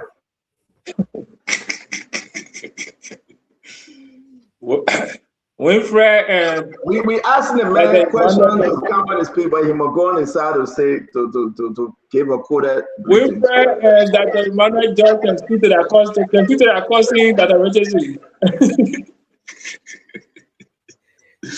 So yeah, so I don't want the government go to war, and that's not the intent. I don't think anywhere many Liberians will want that. But the incident that took place with the Guinean military crossing to our country exposed our country. It shows that we are vulnerable people. We are not protected by our own government. That's a big exposure, and it's a big risk not only to the people of Lofa around that border point, even those in the capital city. Even the president should be concerned and be afraid about how vulnerable the country is. If a foreign military can walk into your country, uproot your flag, put their flag there, without a single military presence from your angle. And later on, in the evening, citizens rallied and went there to put their own flag, and the guys just voluntarily left the place. It says a lot. I don't care how lazy a husband is. The children and the wife expect him to stand up for them when there are issues. I don't care how lazy you are. That's what we say when you're small and you know that you can't fight a man. You say, "I'm not a lover, I'm a fighter. I'm not a fighter, I'm a lover." You know that's what I bring. That's what I bring saying now. Fear. So they're saying, "Oh, we're exploring all the diplomatic options." And you sent your police there today, not even your army guys. And Lofa, we know that Lofa got army people in Lofa. You got immigration people in Lofa. But none of them were seen yesterday. Whether they were in hiding or whether they were afraid or whatever the reason was, we don't know. Today, the guys came back. And I saw young Liberians and other Liberians with cutlasses, digger, single barrel gun, say they defend their country. That's foolishness to me. That's putting themselves in harm's way. They're not bravery. Because the guys don't even need to cross the river to dismiss that whole group. They can stay right across the river and dismiss that whole group. So the country is not safe. That's the picture that incident sent to the country. That we are vulnerable people, and the government needs to understand that. And all your diplomacy you're exploring is fair. Go and do all the diplomatic means. Nobody said go to war. But you should have your military on the ground to even prevent your citizens from taking out cutlasses to say they want to face Guinea soldiers. That's one of the reasons why your military should be there. To say, look, we are in charge of this, stay back. Don't put yourself in harm's way. So people go about normal businesses, the security stays there and be able to put things under control, engage their counterparts. Whatever, you're not going to fight, you can stand out and have dialogue across the water. But you cannot have the guys crossing and we have citizens there celebrating, say they're brave people, they're having cutlasses, decoys. That's joke. You know, it's not something that we should celebrate and start for the country. I think the government needs to do better than that. Fubi, I don't know you saying what you believe. Let's talk now. Let's come back on earth. You finished doing all your Fubi thing. What should this government do? Fight Guinea? I didn't say fight Guinea. I said that you have. I'm asking you, should the government fight Guinea? Okay. I don't expect the government to fight Guinea. Do you know that we have military person in Lofa? They send the police there today. No, I'm not talking about today. I'm not talking about today, Fubi. Do you know prior to the incident yesterday, military person stationed in Lofa? Do you know that? They got in Lofa, but they are not on the scene, so they are not there. So we don't count that. No, Fubi. You always say we don't count that. Fubi, let's take it slow. Let's take it slow. We have military person. We have border patrol, the custom. We have immigration, all in Lofa. As a matter of fact, the immigration they were doing a whole visa training in Lofa. But they are not at that particular location. But you cannot say you will not count it because, and you gave the impression that no military person in Lofa. No, I didn't say Lofa. I didn't say in Lofa. I said they're in Lofa, but they were not at that point. You say you will not count that. Yeah, we must count it. Yeah, and then we must ask the government. We must ask the government why there were no person at that location. We got so many locations. And at the end of the day, when you spoke about it, and I spoke about it, and everybody spoke about it, today the person was seen. And you coming by and say, why police? You want to know why police? Why not the?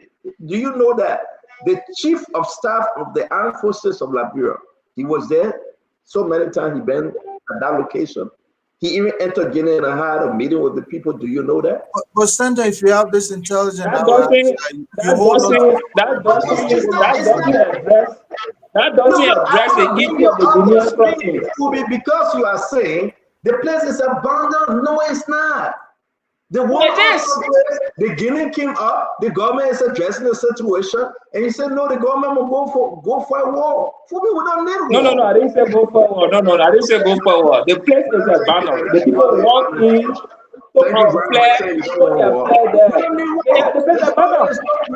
there's no reason for war. The fact that the government is negotiating on the diplomatic front, people should embrace it, and we ask the government to speak. Like everybody's saying, that tonight or tomorrow, the government will come over another statement where it is all said and done. President Bwaga will address the nation. This is a sensitive issue. Let's encourage and let's educate our young men and women that calm have been restored. You know what's happening in Guinea?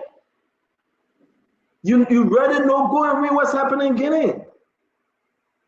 So we got to be careful how we spread the narrative. Don't jump around and say, oh, the government, the army not doing nothing. The president, no, the president is working, but he will not be a reckless president. because we are trending on the danger line. We got to be careful. Emmanuel George, my man, my own, you can say your own, but I will very ready to talk to you guys today. But when we say our own, then you can't Israel. When we say our own, then Leon. Don't I can't leave you. I mean, you're acting like Cap. You sound like Cap. I can never leave you. That's what we want to show for. We got to disagree to agree. When you say your own, that's not in line. Instead, they ask you know what's going on. Good evening, Dr. Richardson. Good evening. So y'all coming to attack me now, right? Wilfred Rossa, Kev, Conor Gray, and Chifubi. And many listeners listen to us. Don't send no here to protect you, don't worry. There are many listeners listen to us on radio and television in Liberia and around the world and on social media. Look, Stanton, today I had the opportunity to clearly see the pictures coming from that border area. And this is my concern. First of all, let me be very clear. No patriotic Liberian or patriotic citizen of any country who love their country to go into war. So our argument is not about going to war. But when there is a photograph coming from that border point that calls that place some lumbar port of entry. And Conor Gray is here saying he said he operated in that area. Every port of entry should normally have an immigration officer, a police officer, and a military officer. Any port of entry. So my concern from the picture coming today, where are those officers that are assigned to that port of entry? Where were they when the Guinean army moved into the country? I think this is a serious part of it that concerns me now, because every port of entry should have officers assigned to them. But yes, look, this is not the first time, this is not the second time, and today a Liberian citizen was shot. I want to send out my sympathy to that gentleman who is going in pain tonight. A Liberian citizen was shot. 2 provocations. 1, the Guineans came into our territory and hoisted the flag on our land. 2, a Liberian citizen was shot today. So yes, the president and everyone should continue on diplomacy. In fact, in international relations, war is also an extension of foreign policy. It's also diplomacy. So to say war is not a diplomacy, it's not diplomacy, it's wrong. It's also part of it. But no one is crying for war right now.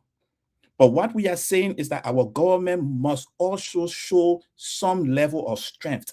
Deterrence is extremely important in relationship with other nations. We have refused to show any kind of deterrence in the past few days. I'm grateful that the police have been sent there. That gave the citizens some level of hope.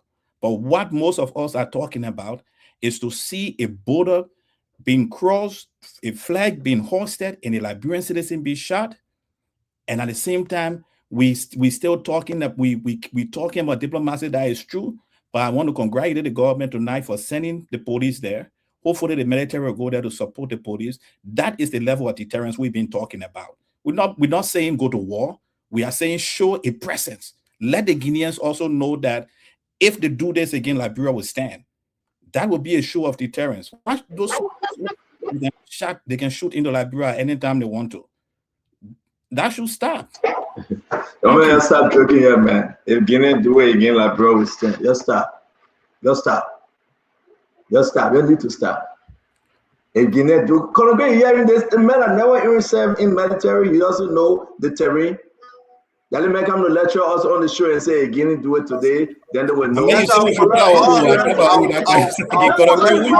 will be the commander and will go there and go stand. These guys, you know what? Let me say this, right? Fumi is in Burkina Faso refusing to go back home. That he's saying that the people never go fire and put boot on the ground. Kev Hassan said in Maryland to even go from Maryland to Delaware, he's scared. He cannot cross over bridge. Now the man will come and tell us, say, put boot. Let me tell you guys, let's love Liberia. Let's think Liberia. And together we can build a beautiful city, a beautiful country called Liberia. Let's stop this. The best solution is a solution this government have taken. The best solution. I mean, I understand it took that solution yesterday and today there was shot fire into Liberia. I understand you don't know the national security implications and how the government is working to restore these things. We can talk about the budget. We can talk about AFL. We can talk about all these different stuff here. AFL is stranded. AFL need money. AFL need training. Look, just say that was sent for a long time ago. No money to bring it in. We can then have those conversations.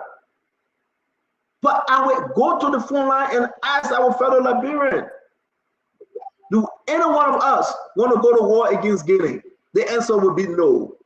Should the government do more in addressing the issue? The answer would be yes. Is the government addressing the issue, and are you pleased with the way in which the government addressing the issue? I believe the people would say yes. What are you from ANC? Mr. Cummings doesn't need war. He's not calling for war. CDC Joseph Boakai is not calling for war. I mean, CDC George Mano, we never call for war. He been so peaceful, even with 17,000 votes. He gave up power. That's how peaceful he is. He can never call for war. Imagine that. The man is so peaceful. 17,000 votes. He said, "Hey, people take it, Colonel Gray." That's Joe Weir. That's how peaceful he is. Which one of the opposition leader calling for war? You found something else to say, my people. No, but nobody on this show is calling for war. I don't think anybody is calling for war. Your insinuation is that you're calling for war. Let's ask the government to do more. Let's ask the government to speak more. Let's ask the government to be more than security. Maybe we're left for you. But CEO, we got AFL to do something.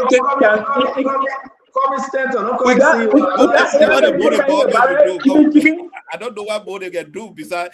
What we have AFL? To be saying that can take in Monterrey or Magdibi? No, they should protect our borders. They are. We're going to go to Dr. Richardson. We'll go to the phone line because I'm not saying whenever want to get our face, but that string I think I can see him play. I'm not seeing the man. The man he very active. No, but you're here splitting into two. I think that's the resolution of what you're using, I believe. Let me take the resolution. Yeah, you're acting like you don't get your left arm going. Look, I'm not even seeing your left arm. You're here, your left ear going.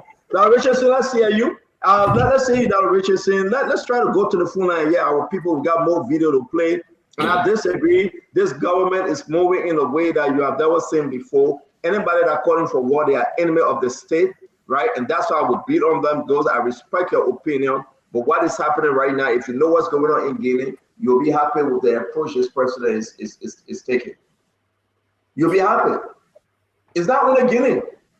Do you know that this thing happened in Sierra Leone? The Sierra Leone military and the Promptaya and Dupusha, the same Guinean. Do you know that happened in Sierra Leone? The videos are there. Do you know that the thing happened happening in Ivory Coast? I mean, let's start this thing. You got military man? Stanton, what's your military strength? They'll be slapping you. They did slap you from what's your military strength? We got to be careful and tell our Liberian people the truth that President Boakai is working in the interest of the Liberian people. President Boakai not going to sit down and take a reckless decision. Now, Richardson, you disagree with me, but let's hear you. Yeah, I want to say that I didn't hear majority of my colleagues on this show call for war. I want us to be very clear about that. I didn't say that. We are all calling for multitasking. Some people are saying bite and blow. Some people are saying walking and chewing gum at the same time. And we believe strongly, or I believe strongly, that our government can do so.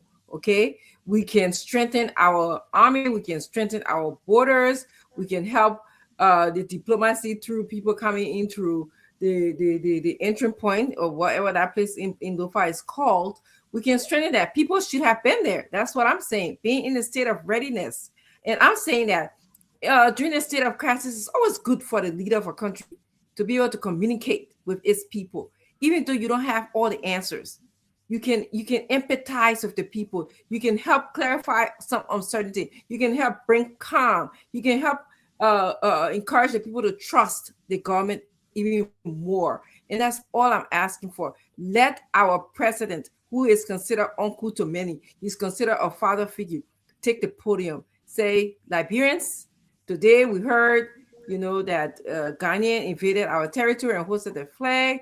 I am studying the matter. I will be coming to you to let you know frequently what's going on, but I'm asking for calm. Please don't get your digger, your cutlasses, and whatever. Please stay calm. Don't go and harm anybody else. We heard one Liberian have been shot. There's so many things to say. Okay, that will decrease the uncertainty of Liberians, and that's all I'm calling for. And I hear many of my colleagues are saying multitasking is the way to go in this 2026, and the way how we are observing the geopolitics of the world. People are marching into other people's country and taking it over, and so Liberia have to be in the state of readiness at all times. Thank you, Stanton. No, thank you, Dr. Richardson. Thanks to all of you guys. Let's make progress. Again, let's hear you. We'll go to the phone line. We got other issues to discuss. I stand on what I say here. You can differ with me, that's fine. No opposition political leader will call for going to war against with how you call the country Guinea. None whatsoever. None. I do agree on the. I don't think I will ever support Liberia going to war with Guinea, and I'm sure I don't think any Liberian who is patriotic will call for war, because the cause of war is dangerous. We felt it 14 years. Nobody calling for war. Nobody calling for war. Let's stop interrupting. Stop interrupting Wanto. Stop interrupting Wanto. Leave him. He can speak for himself. I'm not saying the mega 2 master degree. He can address the podium. Calling for war. The reality is the cause of war is dangerous. 250,000 people die, and it's very dangerous. But yes, where my position is, we may not have the ammunition that Guinea have. We have soft power that no other African countries have. I mean, few other African countries have. And I think in scenario like this, if Guinea continue to escalate, we have to leverage our soft power. And I said that yesterday. And our soft power is the UN Security Council. What Guinea is doing is an international law violation. And that is clearly on the basis of sovereignty according to the UN Charter. And we know that as a country that sits on the UN Security Council, we're not leveraging it. The first thing I see here is that the government haven't even complained Guinea officially to ECOWAS. And that's my position. And Wanto, you are wrong. This is embarrassing, Wanto. Maybe you don't know that. You don't know whether the government have complained. This government have complained with ECOWAS. The government have gone to the UN. The government have gone to MRU. How can you sit on the show and say the government have not complained, Wanto? I'll be very happy to see the report. Yesterday, that was my position. If the government did that, then I mean the government supported. Wanto, if you don't have anything to say on the grade, don't say it, Wanto. Go and celebrate your graduation. We applaud you. We happy for you. The point is, you this is wrong. You stop giving false and misleading information to the public. Stand up. No, I didn't. Diplomacy has no norms. Diplomacy can make norms. Diplomacy will have to be every time. Listening to me, Stando. I don't think how we should make this in a PR war. I said this is what the government should do. The government need to complain to ECOWAS. The government need to complain to the UN Security Council. And I said this on the show yesterday. I can play the clip for you. That was my position. If the government complained today to the UN Security Council, then I mean listening to me. I think I was on the show with Chief Phoebe Heron and the like of Conor Gray. They can bear witness that I made that position. And I said government must make an official complaint to the UN Security Council because we are not permanent member of the UN Security Council. So if I made that position today, again, if the government already complained, then I mean we appreciate the government. That's the position we should take. We have soft power. We don't have military power. Thank you for appreciating the government, Kev. That's a good thing, Wanto. Thank you very much for appreciating the government. This is exactly where we should be. Appreciate the work of the government. See you today. You're on Lunar Street. Nobody will agree with me. No, you're right. You're right. You can't say nobody will agree with me. You guys all agree that we do not want war in the country. Every one of you agree with me. Wanto is appreciating the government because the government is engaged in diplomacy with a very, very special way, unlike the other government we had before. So you cannot say I'm on Lonely Street. You guys coming into my corner. But we'll be going to the phone line. We want to say to all of you, what we are seeing at the border will be resolved. But you know what? What's missing, Conor Gray? You know what's missing? opposition making? Did I put in any statement besides CMC? Which one of the biggest opposition party you know gonna agree putting a statement? Russell. Besides CMC, that did. CDC refused to put out a statement because they got no position in this. It's an embarrassing for them. But you know what CDC is sharing? For me, Joe Manuel went to a migrate. Now what is sharing? Let us have that conversation. Couldn't we? If this is a precedent that was there for 6 years, we are facing this situation in Lofa, right? ANC no statement, CDC no statement. Day number 3, Joe, we are going to a migrate that is still reporting out. No one statement. Then they must tell us that they won't walk through Kev Hassan. Well, so isn't that an embarrassment? When would an opposition be an opposition? When will you speak? No, but Stanton, I see it differently though, right? I mean, especially now we have somewhat of a national crisis on our hands, or that's what it appears to be, right? This is not a time for opposition to be speaking and coming out and everybody trying to, to say something. I think we all need to rally around, come together, rally around the flag. So can they put that in a statement, Russell? If all of them can come together and put it in a statement, I mean, the individual that Musa did, CMC, they put out a statement. Can they put out a statement? They should. And say, you know what, these are some serious stories in our country that give the government a chance. Or we differ with the government position. Can they put out some policy statement here? Why are they on lazy opposition? Yeah. Well, I think they can look what happened here. The Democrat beating on Donald Trump every single day. You have opposition in Liberia. They are on Donald Trump because of the direction of the war and what we know what we're doing, but the same thing. They either for or against the situation and the way in which the government is addressing the situation. That's my point I'm making, Russell. But you know what is sharing? Joe, we are going to the graveside of it to my grave. And that's a good thing because it's Decoration Day. But if there's a problem, where's Dimas Kamaya? Where's Eugene Nangwe? You know what they're doing? They're drinking Hennessy XO. The holiday for them. I mean, does that make sense? No disrespect. I see you laughing, Emmanuel George. What's going on here? You got a whole big opposition sitting up going to my grave to go drink. I love it because I like you, Stanton. On the one hand, the government doing diplomacy in the background, you clapping for it. We also doing diplomacy with the government in the background. We are calling President Burka and his team to speak to them about this national crisis and to show our support for the government. But that is not stopping us. It's not stopping us for where's your party statement? Where's your party statement? Where's your party statement? What's your party position, Emmanuel George? Look, Stanton, when a country is attacked, it's not time to take party and stance. It's time to take a what is your party position? You are chairman when a country is attacked and foreign soldiers you are here criticizing the government. And you the opportunity for us to take a nationalistic stand. And a nationalistic stand is to support the government of the Republic of Liberia to do what is best for the people of the Republic of Liberia. Thank you very much for supporting the Unity Party. So yes, and that's exactly what we are doing at the Unity National Congress. Speaking to the government, supporting the government stance, but also encouraging the government to show a presence, of deterrence. I like you, Emmanuel George. This is a national thing. I like Kev Hassan. I like you. You appreciate the work of the government. Thank you very much. Yeah. So, but if Bullet entered Liberia today, do you think you're going to have unity? You are making my point. You are making my point, and that's why your appreciation, Joseph Yuma Bwaka today. Thank you, Dr. George.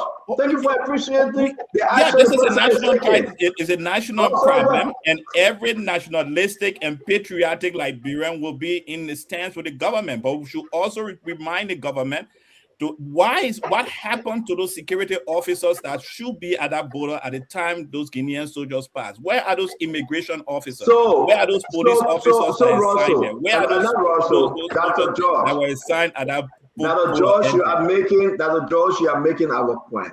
You're asking a unique question. Tell your party to put it on paper. You represent your party, not one-off situation. Tell your party to put that position on paper. That will be their own statement as a party. Okay, Stanton. Yeah, what's your question? We got to go to the phone line. Yes, sir. Okay, I know we got to go to the phone line, but as of today, Declaration Day, there is no information, at least that I have seen, that the government of Liberia has officially made a complaint to the United Nations regarding this incursion by Guinea. Do you have any information to substantiate that, or to say what I'm saying is not the truth? Thank you.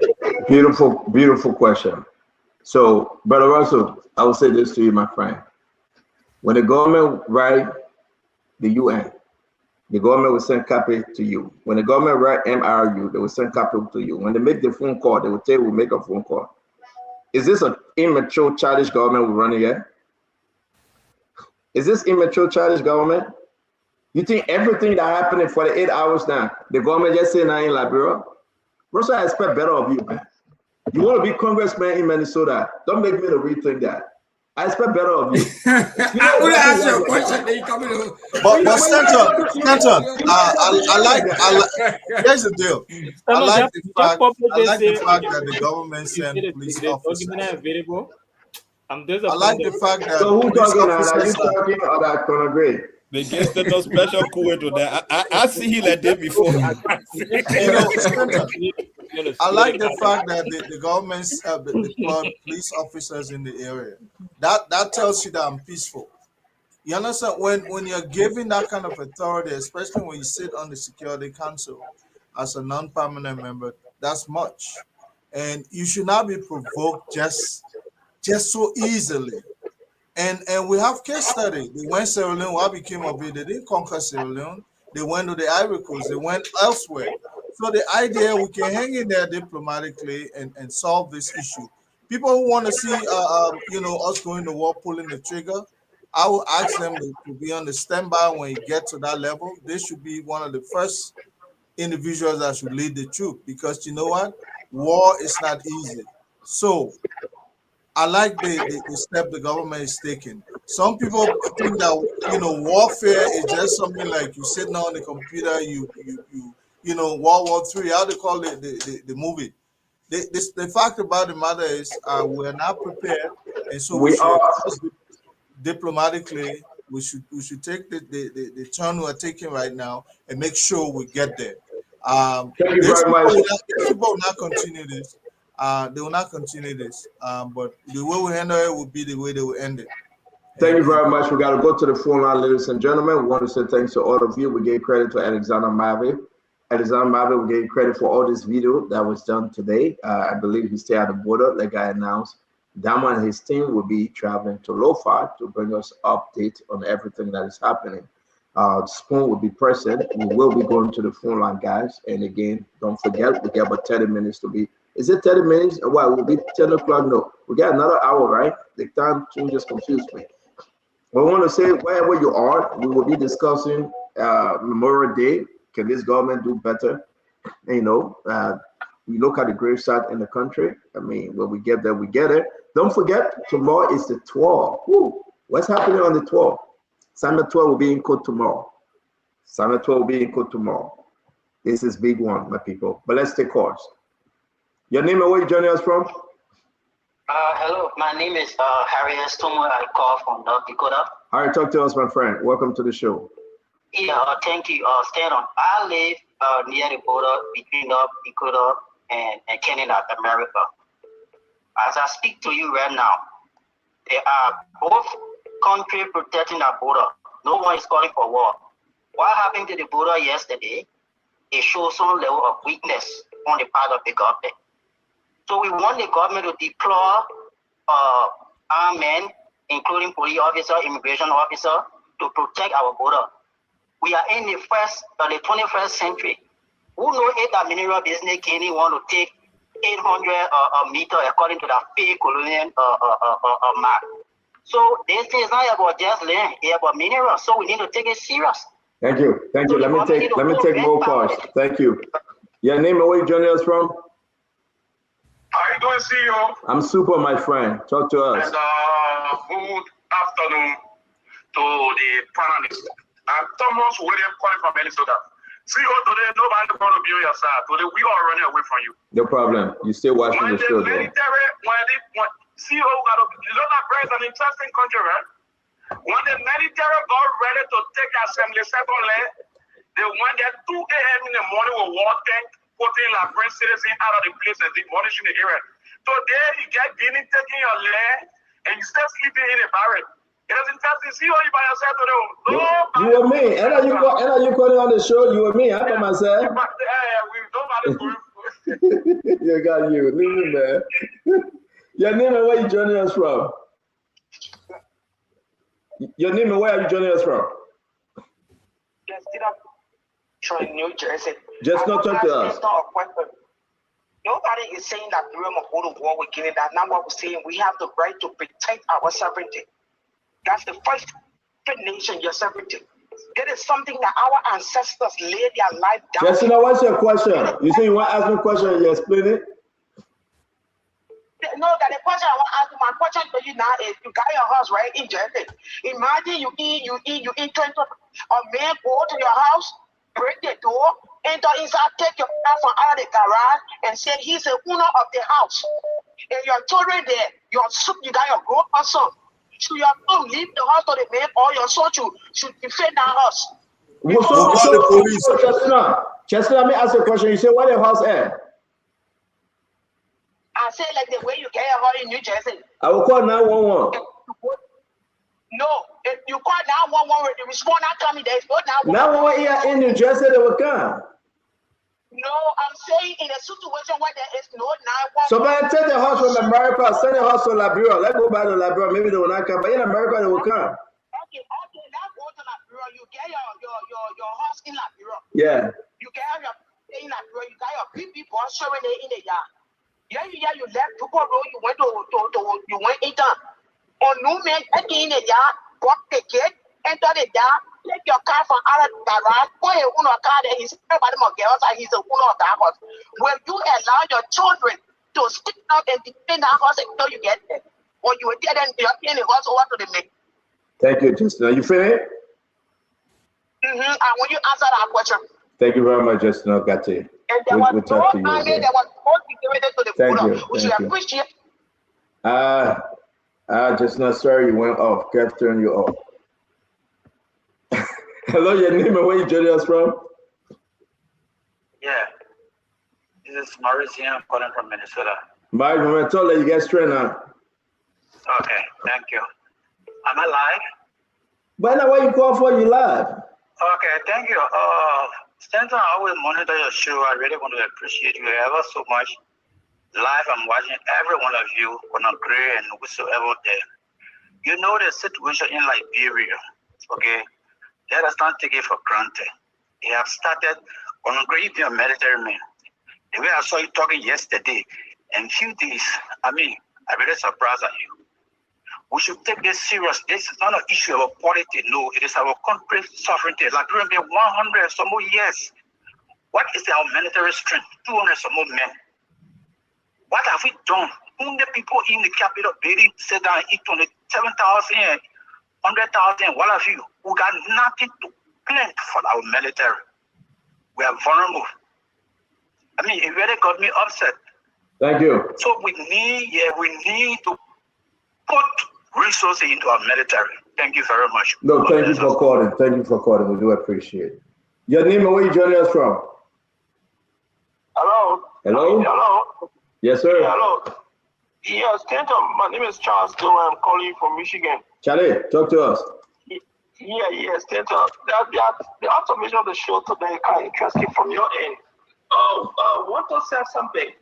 want to say the government, we should use our soft spot and leverage our soft spot to complain getting to the UN Security Council. And immediately you call it and say, no, we already complained. The government already complained. And I said, that's fine. Russell asks you, do you have evidence to prove that the government complained? You say, oh man, Russell, I don't expect out you, man. You want the man. I mean, you want the monopoly. I've never discussed it. When your friends ask you a question, you discuss it. You call what you off. So what's your question? You want me to answer Russell's question? What are you saying now? What's your position? What's your position with what happened in Liberia? Talk to us about it. Like excluding you, like the parliament, the rest of the parliament, we need to show strength. But why are you excluding me? Why are you excluding me?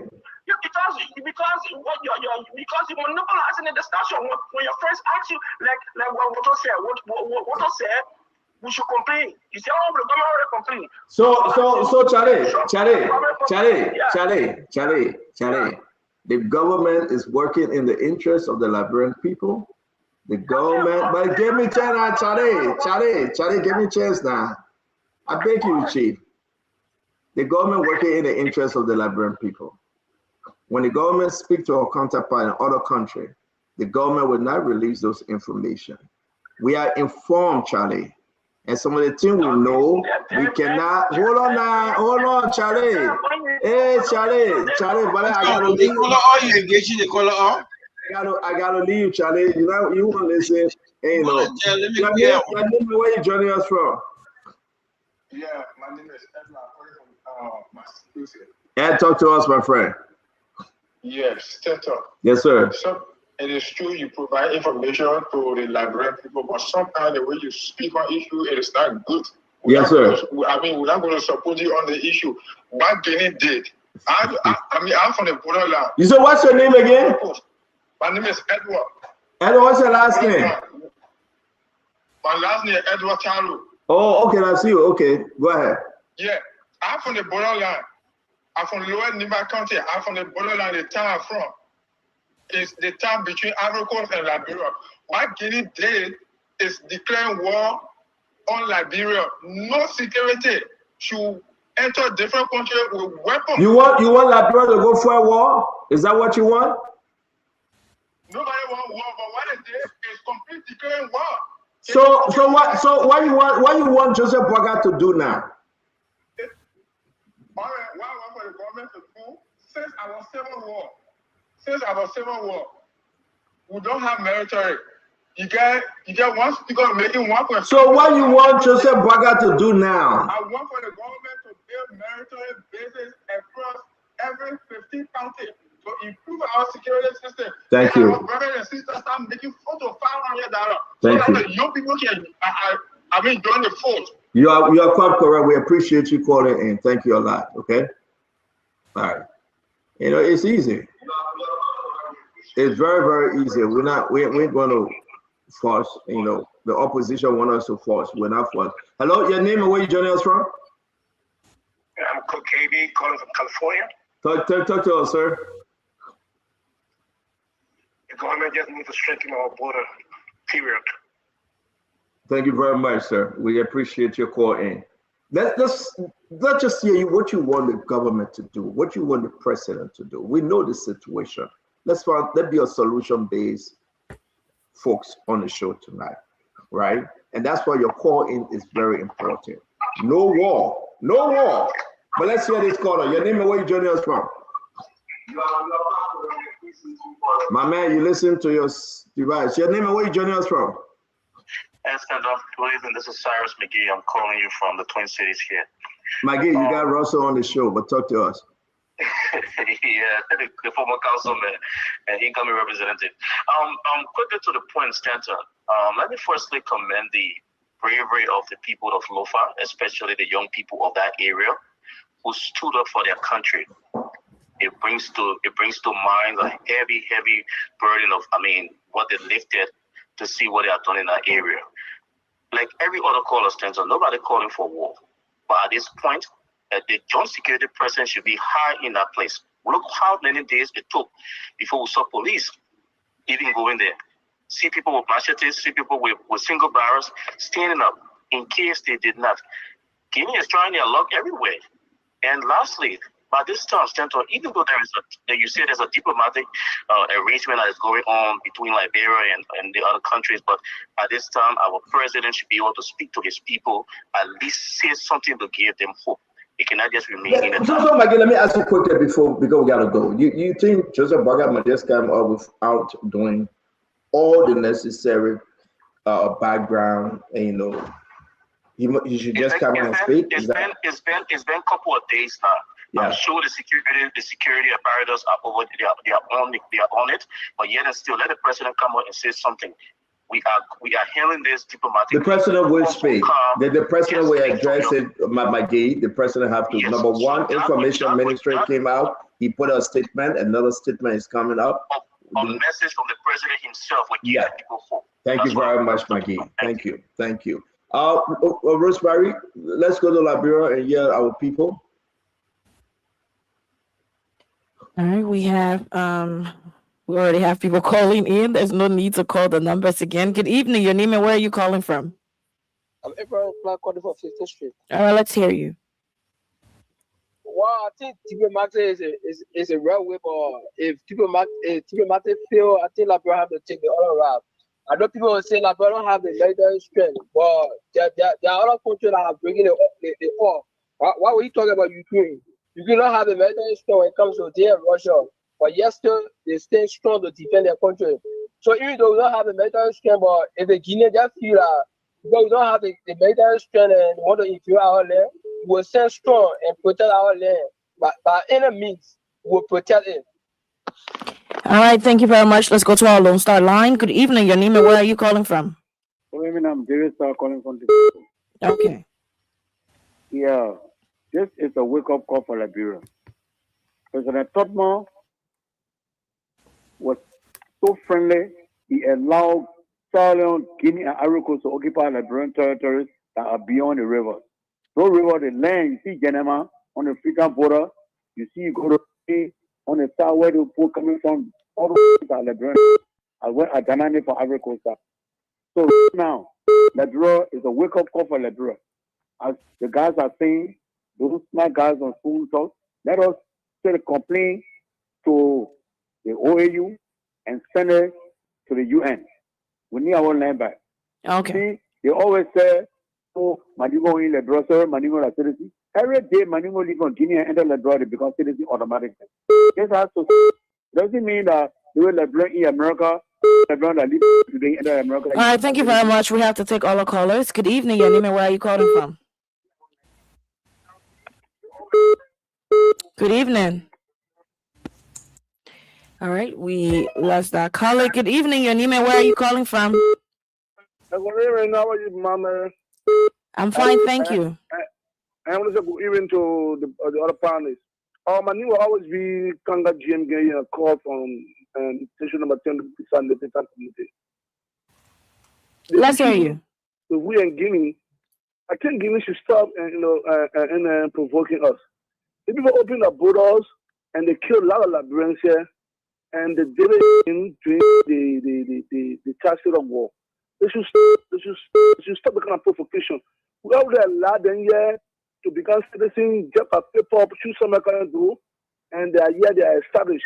When they instigate things, we will instigate things so because see the Ghanaian already doing food to us. Open arm to them. We are country of car heart. It doesn't mean it's stupid. Guinea and us. Because they already here, they are citizens, they curse on the they are marrying their sisters, their mother, their brothers. All right, thank you very much. Thank you very much. Let's go to the next caller. Good evening, your name and where are you calling from? Malaysian pastor calling from Store Garage. All right, let's go. 30 seconds. My question was, I want to talk about it. When he says, party off, become a leader. So anything, everybody must support it. John Weir take the from over the Southern Borough. He do from Rubber Fee In time, she said, "Back a hand lab there." He said, "Everybody more embrace it. Why you be doing things like this to us? Look at what happened on our side. He said, "Everybody more embrace it. That we can hear nothing from the government and no security there." Then he continued to say, "We just embrace. We tell him, not support somebody that everybody will be forced to put the pressure." All right. Okay, thank you very much. Let's go to our orange line. Good evening. Your name and where are you calling from? Yeah, my name is James Colley. What I want to tell the Liberian people that let all Liberians get together and let us our problem. America, that where our land stop because that city happy between Guinea and Sierra Leone today. Society get out in territory because there is a foreign region. When we get our territory, they will not get no access or of them, doing foolishness to us. Yeah, I'm so angry. Why Guinea cross to cover the cost? You talk about Zelekwe Malsanta, a blood of Liberia because our in Guinea 2007 when Latina Conde were alive, there were probably not happy in Guinea that the Pela people and the Roma people and the Kisi people, they say, okay, as we are concerned, the foreign region is a blood to Liberia, so we are honor Liberian. Yeah. So that's what they're doing. Let the foreigners master account so everything can be. Okay. All right. Thank you very much. Thank you very much. Let's go to the next caller. Good evening. Your name and where are you calling from? Yeah, hello. Your name and where are you calling from? Please, you have 30 seconds. Yeah, my name is Isaac S. Momo. I joined you from Stephen Jova Bobo Allen. All right, let's hear you. Yeah, the issues about Guinea and Liberia, what they on land business. I don't know what the issues have to do with Joshua because with Joshua time they thinking, but at least the hormone is not a massive way. While the CEO always let the nations and blame Joshua when today Joshua going to the similar time I got it to go and clean and write a border grade, they still have problem with it. Joshua is no longer president. This is the president that eating our money. He's the one responsible to put this to rest. So let him please leave Joshua at least. Yeah, Joshua rescue. Okay, thank you very much. Let's go to our Lone Star line. Good evening. Your name and where are you calling from? Good evening, my sister. Yes, let's hear you. Thank you. The sound smoke for me from the Commodore Peace Island, Commodore 40. Like CEO said, some of us who do not support war, like they have said, the panelists, diplomatic means is the best way. Most of you look at our positions now on the non-permanent seat. And more besides that, we are part of God bridge. We should believe and convinced that our government is engaging on the diplomatic level, which I know things are working. Not everything will tell you. So it is the industry and whatever security engagement going on, say, oh, we talk to the Guinea chief, we talk to the foreign minister there. Now, I'm going to be telling you. So we support the diplomatic means so that we can find a better solution to these things. So we can solve it the best way that we all can come on it and live our country. Thank you. All right, thank you very much. Let's go to the next one. Good evening. Your name and where are you calling from? Good evening, Spoon. Yes, your name and where are you calling from? This is Lucky J calling from Ghana State. To be frank, we are blessed. We have Jesus Network blessing guiding this republic. Jesus Network blessing, JNB for short. It took the right decision diplomatically so that love and peace and harmony must bring in our sister republic. Jesus Network blessing is the right name for this republic, JNB for short. Have a good night. All right, thank you very much. Let's go to the next caller. Good evening. Your name and where are you calling from? All right, Daniel, 30 seconds. Yeah, what the issue between Liberia and Kitty, that thing is not just any other thing. That thing is the minimal issue. Minimal issue, not just what land.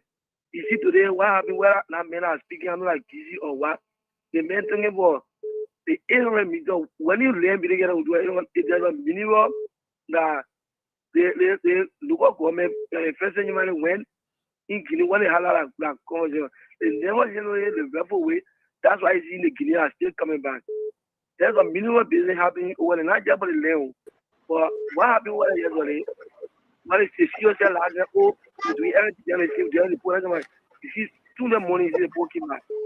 So it's not everything we know, even that we reality is the but you see, during the COVID I major COVID the war, you just put your foot there. All right. Thank you very much. Let's go to Rosemary. You want to take the last? Hello? Yes, good evening. Your name and where are you calling from? Yeah, I've got some Moluba. I've got some question. Let's hear you. Thank you for the show. I listen to the show and I listen to Tiawanto and CEO. I think CEO today was campaign between Tiawanto. I think Tiawanto won you. He showed that the Liberian people he loved like God more than you because it's not all to say all the way about party business. For Kenyans to cross our border to come and shoot somebody and not only for all the yesterday. We are not saying that Liberians should carry war on them, but what they are doing, they show so I don't know what to stop them because to come and shoot in another country. We say the EU government, the EU government should do to tell your people 70 years ago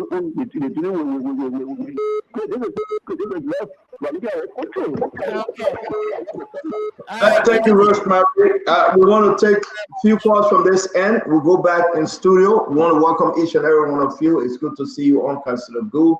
Again, welcome to Spoon Talk. We got about 30 more minutes left, I believe. What time is it now? 10:23 in Liberia? 10:23. Yes, it's 10:23. Right? Yes. Yeah, we'll be all here 11 o'clock Liberia time. That will be 7 p.m. our time. We want to say yes, indeed, that we will be covering exactly 3 hours. The show time has changed because the time on this side, the Eastern time in America have changed. So we are 4 hours different in time.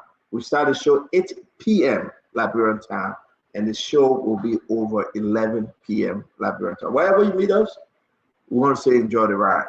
We respect your views, we respect your comments. This too is Liberia, and this is how we discuss the issue here on Spoon. Every one of us come on with different ideas and different background, and we listen to each other. What way do you want? What should President Barker do? That's the question. Now we know that we don't have the strength of the military. Guinea, between 35,000, 45, 50,000. Check it out. The army strength. That's the number. Liberia, 2,000 or 3,000. Make no mistake. Make no mistake. But every Liberian agreed that we don't want war. But the president and the government should do a little more. People say, why the government not speaking?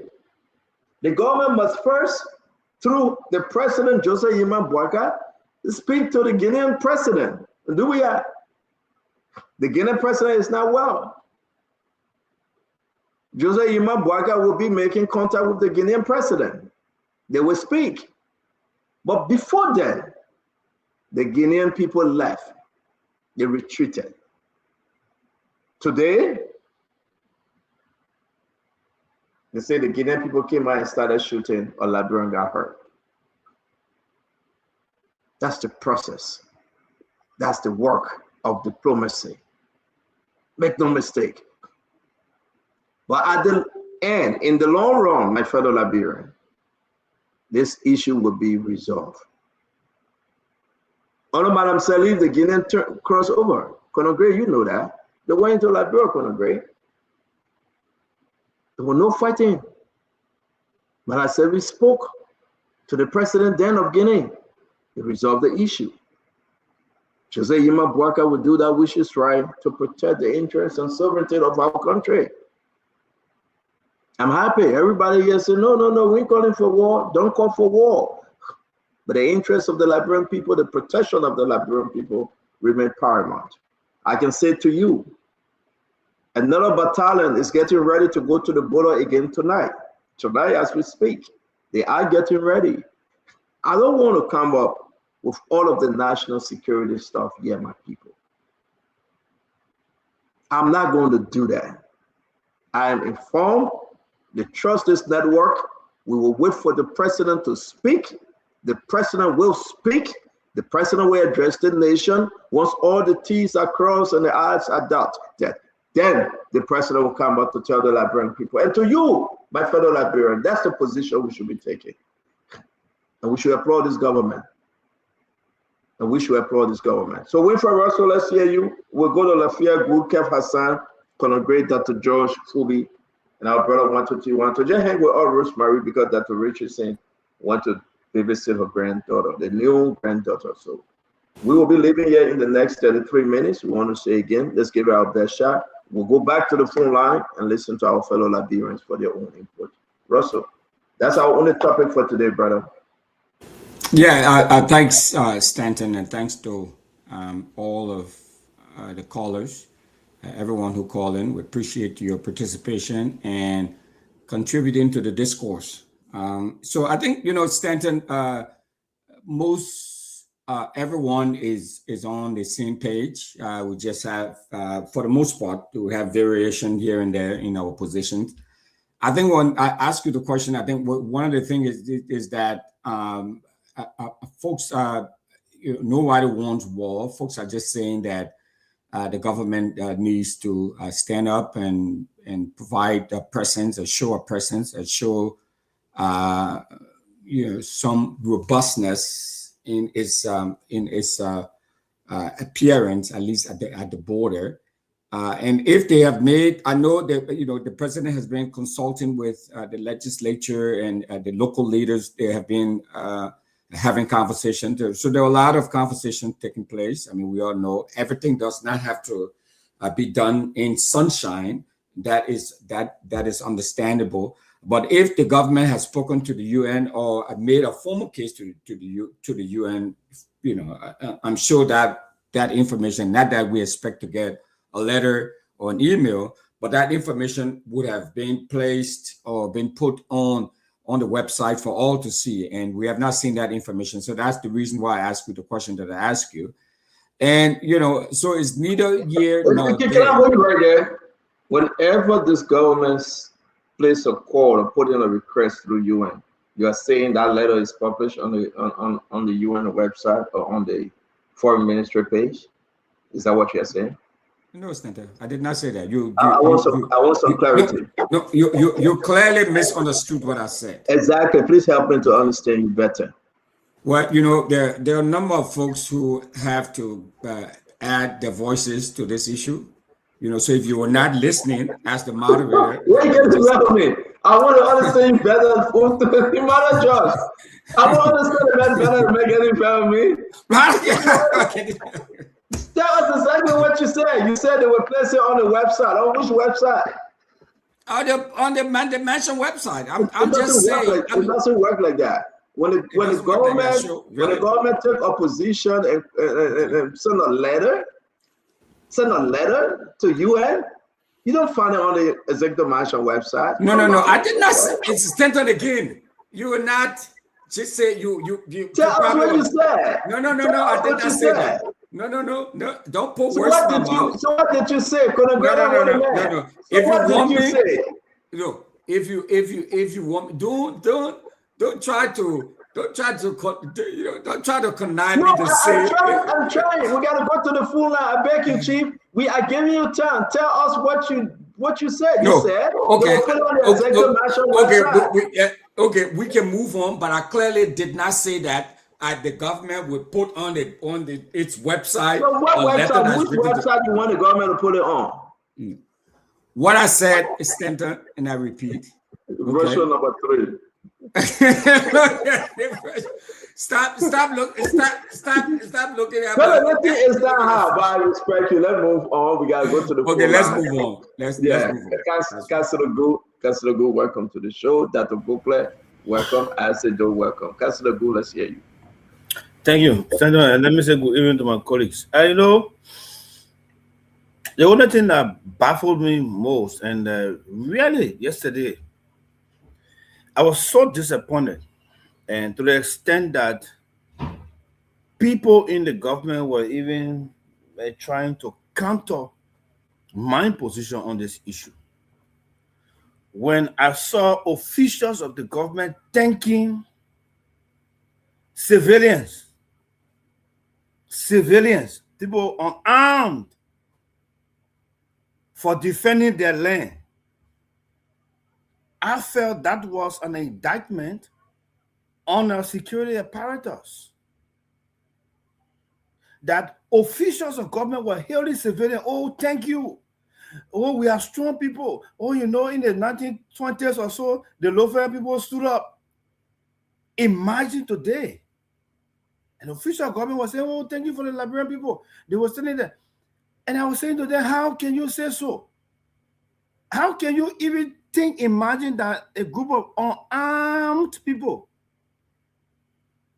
will threaten military people, military invasion? How? And I was saying that, look, these are what we call diplomatic discussions that go on. When you saw those people leaving from the territory of Liberia, it was not because of the civilians scaring them to go back.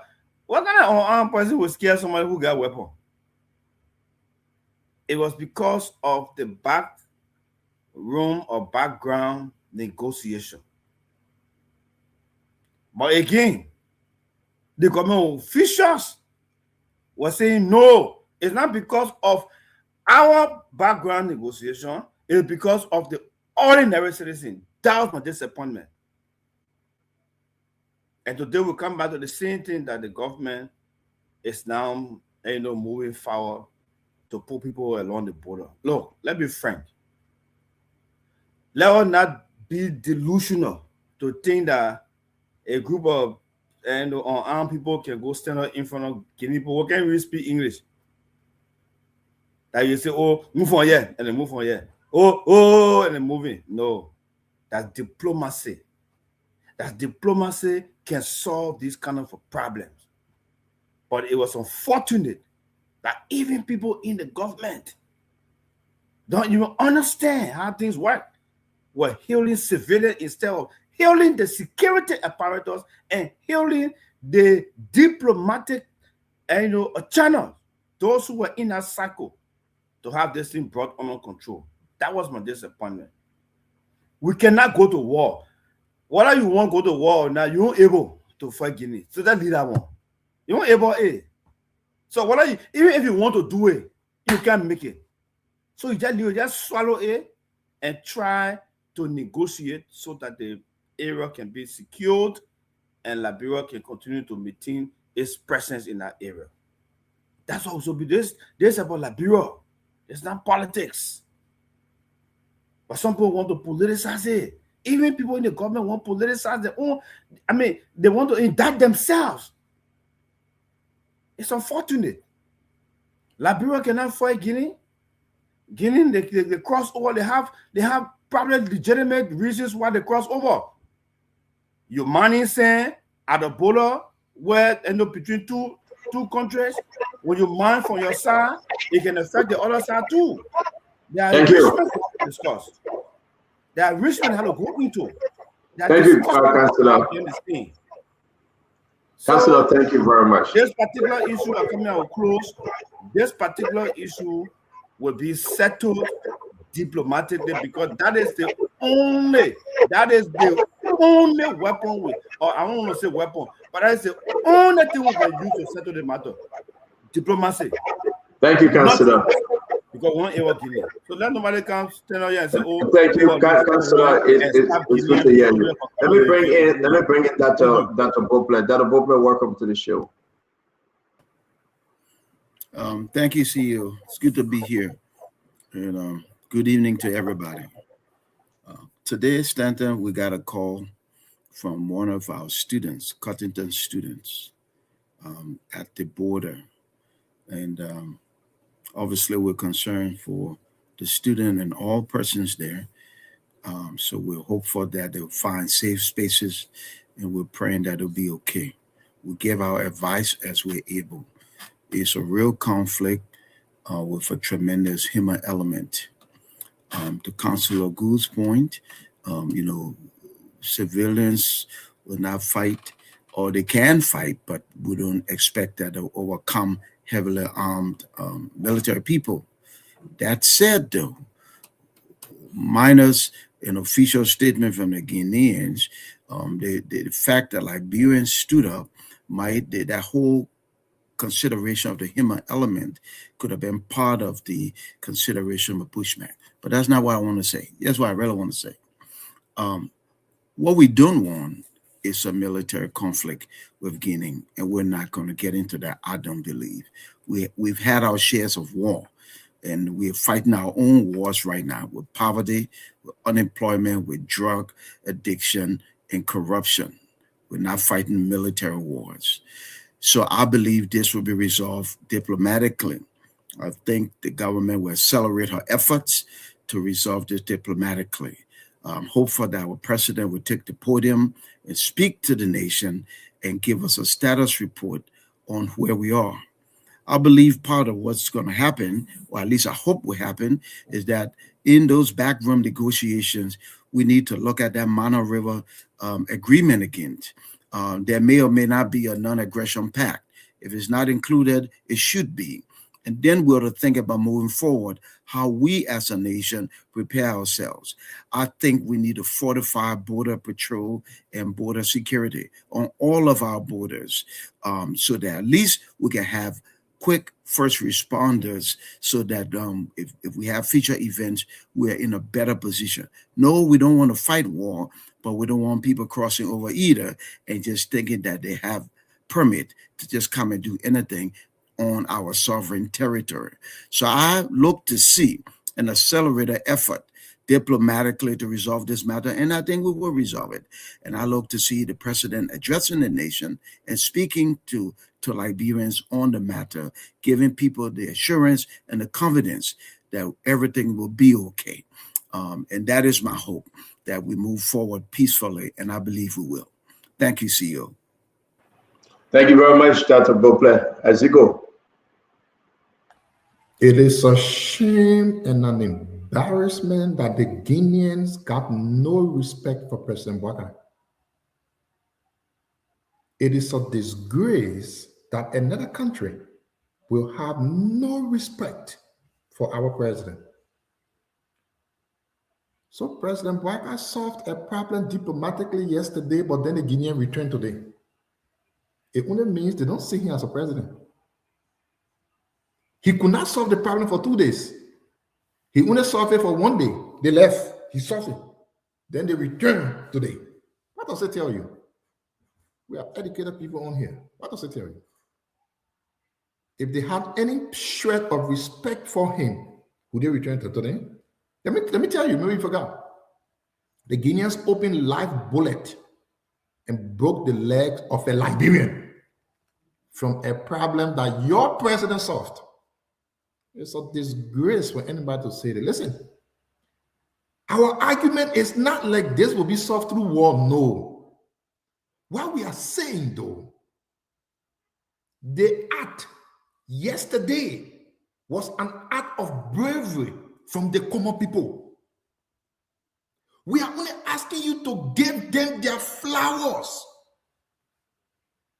America had an incident September 11 when those brave people turned against the terrorists in the plane. Americans weren't here praising their government. They celebrate those brave people every year for their bravery in defending the nation. They didn't say that that problem will not be solved by the government, but the act exhibited that minute, that second, was the bravery of the people. How much will it cost you to tell the brave Liberians who stood up, thank you? How much will it cost you? You say, oh, the Guineans had gone, so the brave people couldn't make them go. Listen, so if 2,000 Liberians stand on the Guinea, will take them go and shoot all the 2,000 Liberians? We can add that sometime this school go to understanding. All of the youth that took upon themselves, the Guineans, they are so crazy, they will just take gun and shoot them. Okay, and people, yes. Liberia would Thank you, Asa. No, start on, don't do it, start on. Look, I said we gotta go. We didn't ask you to come on the show late. We gotta go. He just spoke, Stanton. Yeah, but your time is up. that Your was time is voted there up. for 6 I will minutes. give you. I will give you. I will give you 10 more seconds that you finish, my man. Your time's up. I beg you, It's Chief. okay. But again, I know on this show, it is being logical is a crime. We are not saying Liberia will fight war. We are not saying the government will not engage the Guinean government. We are not saying this will be solved through a diplomatic channel. What we are saying, the action yesterday, the meaning, the second, that action was the people. No diplomacy solved it. You saw the flag the people put up. It was not a diplomacy that put the flag up. It were the people, the brave citizens of Lofa, that actually put the Liberian flag up. How much would it cost anyone to just say, "Oh, start not begging now. Don't distract me, please, brother." Why do I distract you? Your time up. How much would it So cost anyone? Let me ask you a question. No, start on. This is the thing. I said, What you are doing on this show is to discourage the bravery of Liberians by not giving them their credit. How many minutes you want to talk? We hear that now. You want to play politics to say Joseph Boyka. President Boyka, I said thank you. If President Boyka can solve this, how did the people return today to shoot another Liberian? So I said thank you. Let's move on. I said thank you very much. Sorry that you came late. And you know this thing can hurt. You can't late. We don't have enough time. Everybody, like my brother who came late, and even I give 5 minutes, you still complain.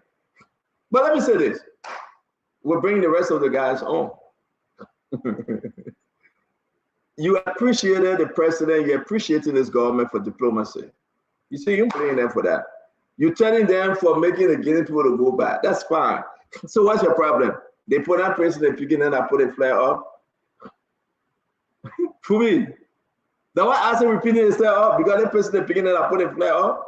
Where were you yesterday? You wasn't on the show. We celebrated them. We praised them. I said, you got to come to Sunday school every day. You said the time finished. Now you talking. You got to come to Sunday school every day. I say, if you miss Sunday school, you miss part of the story. Yeah, but you said it. Okay, you turn it right and say, we're praising them. We praised them. Yesterday, we had a whole show. I still sang the national anthem for them. We pledged their allegiance along with them. We have Wanto here. We have your brother Kev Hassan here. Then you can't tell today, say, we're praising them. You got nothing on the government to argue about. So on that note, we'll move on. If you guys choose to go to the full line, we'll not go to the full line, we'll stop. But we are in a position to make this thing very clear. So we'll move on, excuse me, Kev. We'll move on and bring in Emmanuel Josh, Fubi, Kev Hassan, Kodogre, and 12212. This is the People's Program. You want to have your time to talk again, talk. But I know my position tonight, if only you know, and the government will not speak on the national security issue. Contact have been made in Guinea. The Guinea president's sake. President Joseph Boyka have engaged them. Don't mess them all speak. This is not a loose government, Colonel Gray. This is not a reckless government. This will be solved. The only problem you say hello to the beginning and put a flare up. But Emmanuel George, man, let's talk. Thank you, Stanton. My fellow Liberians, in the past 48 hours, our country has struggled and have witnessed an incursion from our neighbors, the Republic of Guinea. They hoisted the flag at the Sonomba port of entry, and today they shot at and wounded a peaceful Liberian.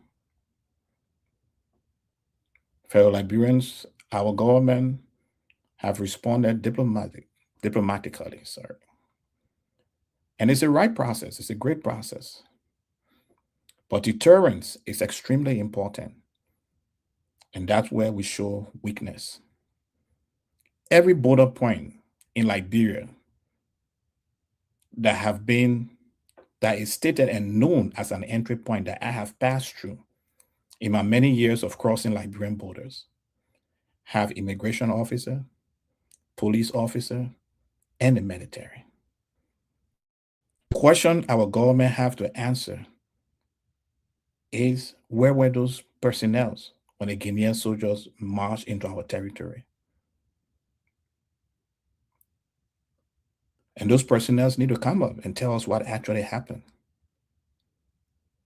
We appreciate the government for sending the police forces to the border. And that is what we have been asking for, what we asked for yesterday. By this time, the President of the Republic of Liberia have to speak to the nation. Because our citizens in Foya District, Lofa County, were in fear of their life and they need the government to speak to them. So as we close this evening, this is a national issue. This is not partisan, it's not political party. I represent and support the Alternative National Congress. But external aggression, what's your party position? Is a threat to each and every one of us. And what's the your party ANC, position? the Alternative National Congress, will officially make its position clear. We officially will make position.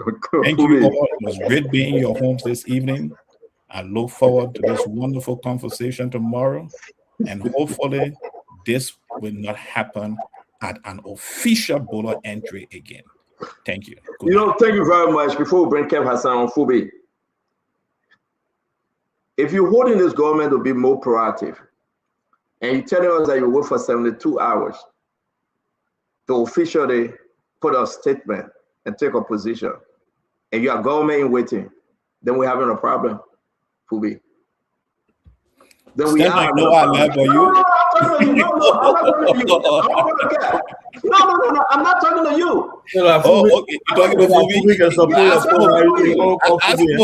I spoke before. You say you should leave our own, but I was supposed to say that, Gary.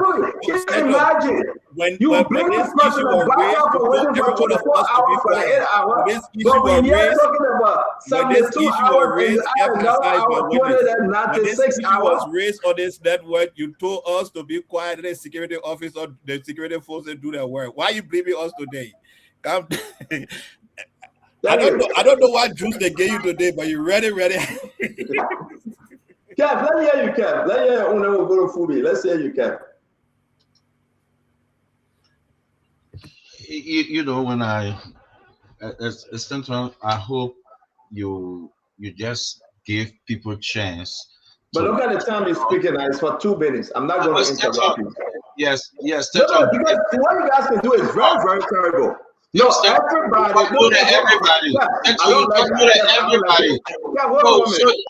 that. Kev, hold on 1 minute. Kev, thank you, Chief. Hold on 1 minute.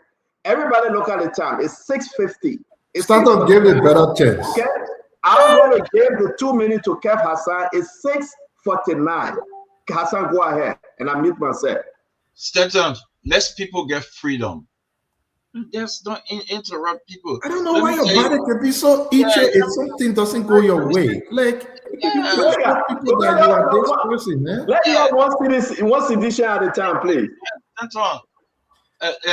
Listen, Councillor Gu, it took a single woman in Sudan to change things. It took a trader in Egypt. A trader. It's the people. In South Africa, it's the people. The people. To come here to say it's not the people. What Senator did yesterday, he robbed the people of the national glory and tried to turn it and give it to Joseph Human Boakai. That's what Stanton did yesterday. And today, 99.99% of the people that called today and told Stanton, we're now with you. We're not with you. The people call. The people show their love for country on the calls today. And my brother Stanton still won't die. And he still want to give it to Joseph Human Boakai. No. Emmanuel George, I can put $1,000 down to any charity of your choice. No diplomatic talk went in the back. It was the Internal Affairs Minister and the Chief of Staff They just went and talked. Nobody reached the high up to the president of Guinea. They just went high up and just talk, right? They came back. The army people came. If anything were in the back, the foreign minister or the foreign ministry will issue a statement. And Wilfred Russell, you said it correctly. It should be something. It should be something. Some information should be there that the people can say, our government talking. We are not talking to go into the what you're saying. That's not what you were saying. But Stater interrupt you because he never wanted for you to say. But something.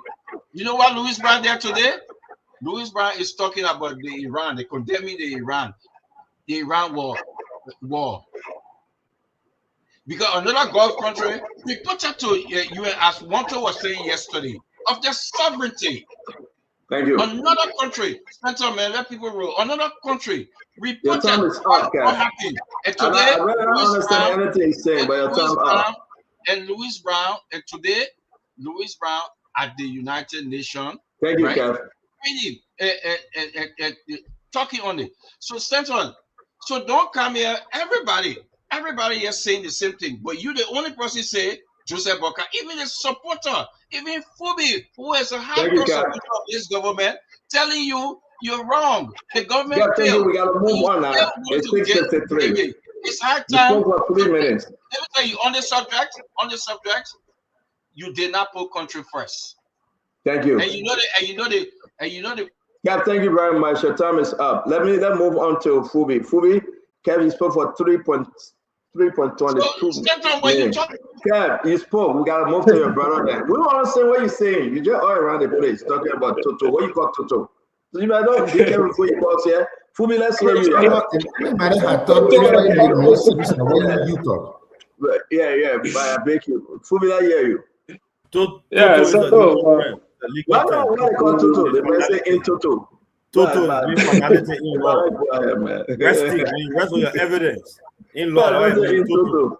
The message Toto. The message Toto. We discussed the man talking about Toto. That's the thing you want on it. Let's hear you.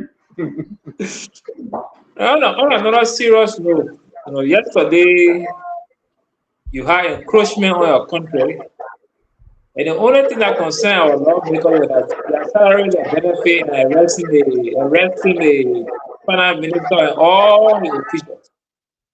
And that shows a high level of insensitivity on their part. Serious matter happening in your country, but you're in a capital building fighting for your salary and benefits and want to arrest the finance minister and a team. When you should be sending people to Guinea to arrest the Guineans who have crossing the land, you don't want to arrest finance minister because you get your benefit. Because you refuse to fund, they want to run away. You refuse to fund the AFL properly. You fund your own self. You refuse to you put all kind of money into the NSA budget. You refuse to fund the armed forces like the police. Today, the country is being exposed, showing that we are vulnerable. And now we want to rely on the very security that we refuse to fund through our budget. And we're calling on them to go and stand up. And the guys at Capital Building only cares about their pockets. How much they can put in their pockets, how much they can go out and borrow away, how much they can collect and go and start food from the country. That's the size of our country.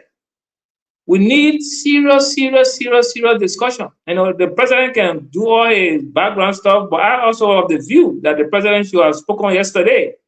You can speak on some of the issues. You don't have to go into all the details, but give the citizens some level of common assurance.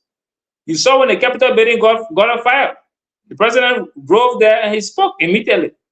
It's a national issue. It's a threat to the nation. Those are serious times. So I don't wait for the president to wait for all the different intelligence he wants to receive. He has received so many intelligence. The president is briefed more than everybody in the country. So to have spoken yesterday was something that we expected. Today, he didn't speak. Waiting for tomorrow or probably Friday, whatever the case is, but we hope that the president can, at least people can hear the voice. Like I said earlier, I don't care how lazy a man seems to be. A wife and his children expect him to stand up for them when there are issues, when they are faced with danger. And at this stage, the country is faced with danger. We want to see that strength from the president. We want to see our military presence at the border. Don't go and fight Guinea, but show your presence. Take your citizens from harm's way. Stop your citizens from standing up and holding cutlasses and decoys and single barrel guns and saying they're protecting the country. That's very risky. And I don't think we should be seeing that. Thank you. Thank you, Phoebe. Colonel Gray? Thank you, Stanton. Our country is not like Israel bordering Palestine. We have a very porous border and a vast country, so to speak. Almost everywhere in Liberia is vulnerable. It's an entry point. Unencumbered, you can walk in with your hands swinging, nobody will ask you. It just so happened that this one occurred at that border crossing point. But if you're like me, when you serve the military and you're an intelligent person, one of the first people they will detail to go to any battle will be the intelligent people. They want to have idea of what is going on. I can tell you when 5 men crossed from Ivory Coast through Butuo, just five. We had all the Romanian made weapons. We had everything, Chinese, whatever, LAR, all kinds of weapons. Just imagine, 5 people crossed. But those 5 people had an entire population that favored them. You can be weak, you can be the strongest army if the people support you. The very first line of defense in any country are the people. Once they favor you, nothing can go on. You can count all your bazookas, your rounds, your this and that. But you know what? What I heard during that war was that people who didn't know much about military say 5 days will flush Mr. Doe out of Liberia, man. The country will be free. Don't worry, this war is not coming for anybody. Just 5 days.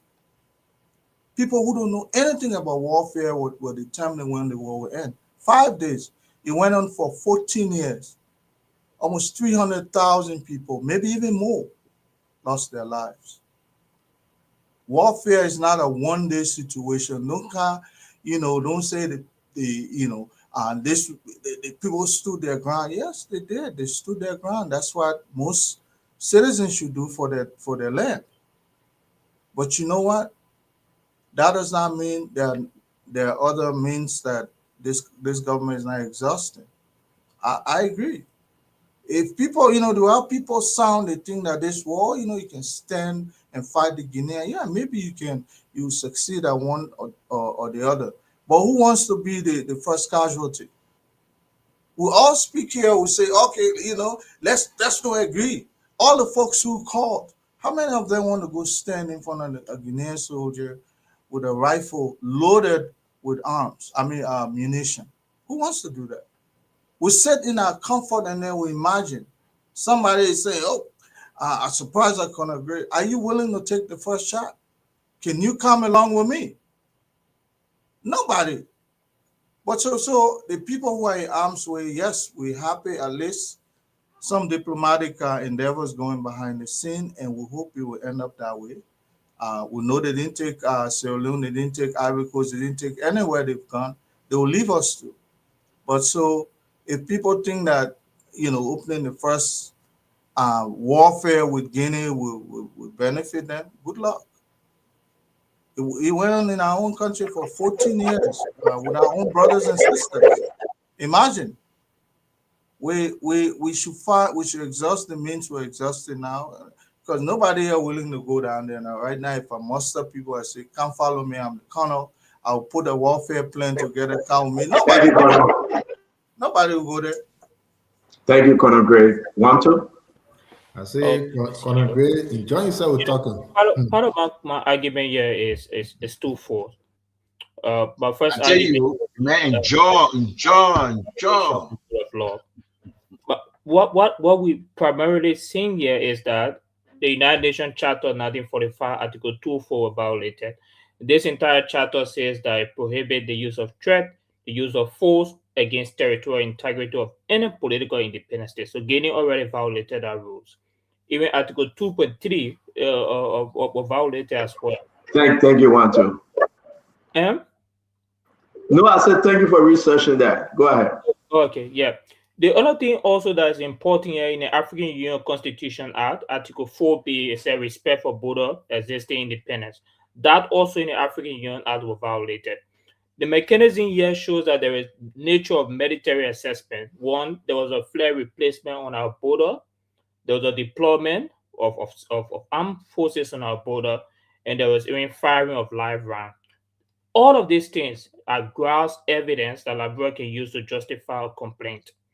The first thing is the difference here is we do not have the same military capability as Guinea. And as I said that yesterday, Guinea spent over 500 millions on their military. We spend around 30 to 40 millions on our military. Bulk of our military spending is in the NSA, where we can't be able to account what is going through. I can't remember the last time we ever purchased any arm. But the interesting thing, Guinea have both air and land capability more than Liberia. But we have something that Guinea doesn't have, and a lot of African countries don't have.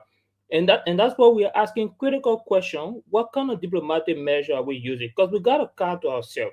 My reason of asking if we reported this officially to UN Security Council because we have that privilege.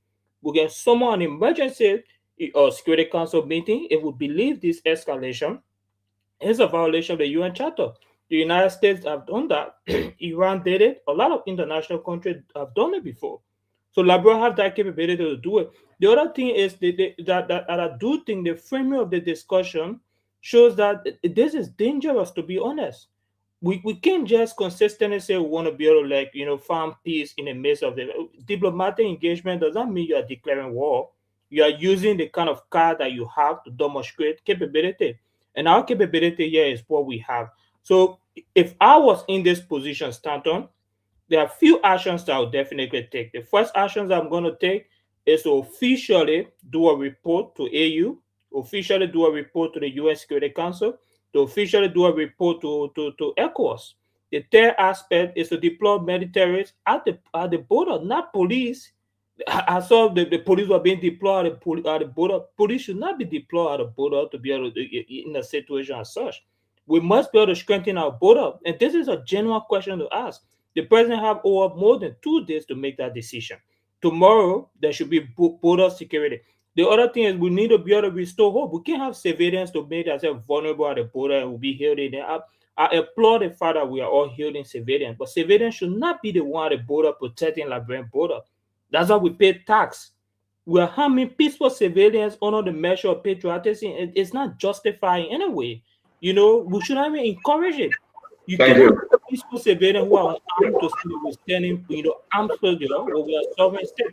So a lot of things. Thank you. Honest with this assessment. That's where my analysis are. Yeah, I want to say thanks to all of you. It's 7:05, 11:05 in Liberia. We'll be winding this thing down. Let me ask you guys, we can either do a closing around here quickly or we go to the phone line. What's your take? I know you guys get something to say. Let's hear from the people. Let's hear from the people. I think it's important. All right. So yeah, I don't want us repeating ourselves because this is just it, to our fellow Liberians out there, we say our own, you say your own. Let's listen to you. But on a serious note, before we hear from the people, because we've already got to push this thing, let me give Asido, Asido work, and we have to give him some extra time when he comes on the show. So brother Asido is 7:05. We'll give you 2 minutes for you to compile yourself and speak. To your honor, His Majesty Asido. Well, I don't know who the person you've been talking to behind going coming and they tell you say what you're doing, the people against you. That's fine. You see, stay, man. So let's go to the phone line. I will say this. The thing is, Mr. Thomas, man, you gotta go ahead, my man. Go, man. All of the educated people here. Now the only person he can listen to. Yeah, right. The only person he can listen to. All of the educated people. All of the educated people. We gotta go, man. All of the educated people on here have already searched in themselves, and I'm sure they have a way to think of it. The thing is, what we are saying, if you were to do such a thing in the way you want to do them, you will make Liberians not to again want to stand up in defense of their country. Because the least decency you can give to a citizen is when the citizen does good for his country. Nobody will take it from the government. The government can carry the diplomatic channel, they can call Guinea, but the act, the specific and singular act that was shown belongs to the people. Don't take it away from them. If something like this happened the next time, who do you think will want to go there? What citizen will you think will want to brave their lives to go there again? You know. Now, as again, let me remind you on a serious note. Let me ask you a question. Let me ask you a question, Asa, please. Let Paul joke aside. You were obvious today, and everybody on the show can attest we addressed that. Number one, a lot of people ran with the picture, and some of the people in government, I said, let's be very serious, right? They said this should go into our museum. This is historical. So it's your point you are making is unique, but we celebrated them yesterday. No, so the not on the show. Let me finish, because that's the reason why I brought you in. But to come back and say, oh no, we didn't celebrate them. I think you are in error, because you are off yesterday. That I listened to the show. You and Kev. That's the thing. Your main argument yesterday was that the leaving of the Guinean soldier from the border was because of some diplomatic means. We are saying that is not true. The people put out resistance that led the Guinean soldiers to leave. Okay. It is very possible. It is very possible that some diplomatic thing will happen later, but that singular act that happened during that time belongs to the bravery of the people. So you are saying, taking it away from the people is just playing a dangerous politics that will make the citizens let me hear you right. You are brave saying their lives again, except when you run. I said, hold on now. Let's understand you. You are saying the Guinean retreated because the Liberian people came out and poured the Liberian flag. That's your position, correct? I'm not okay to be asking two questions. Let me continue what I was saying. Mama, I will have to mute you. You want to disrespect the platform. We have a conversation. No, you're not serious to have a conversation. Let's go. No. The question you're asking me, you know what you're asking that question. We're trying to understand you better. You are making a point, then you go in and say, I'm not a kid. Who here you see like a kid? You're in a conversation. You're in a no, you're not talking. We move on, my man. You can't disrespect the platform. How you want to talk? You got a platform. I'm not a kid to answer. He's a platform. What platform do you mean a kid? We brought you in. I took exception and I brought you in for us to have a conversation. You don't want to continue. You say you're not a kid. No, you asking me. Oh, so you need the flag, the popo, what I want to The problem here is that you don't want to have a good conversation. No, but I'm not talking to you. The man want to talk. Let's talk. You might not say you're not a kid. No, but let's me. I said, let's go to the phone. Move on. Let me move on.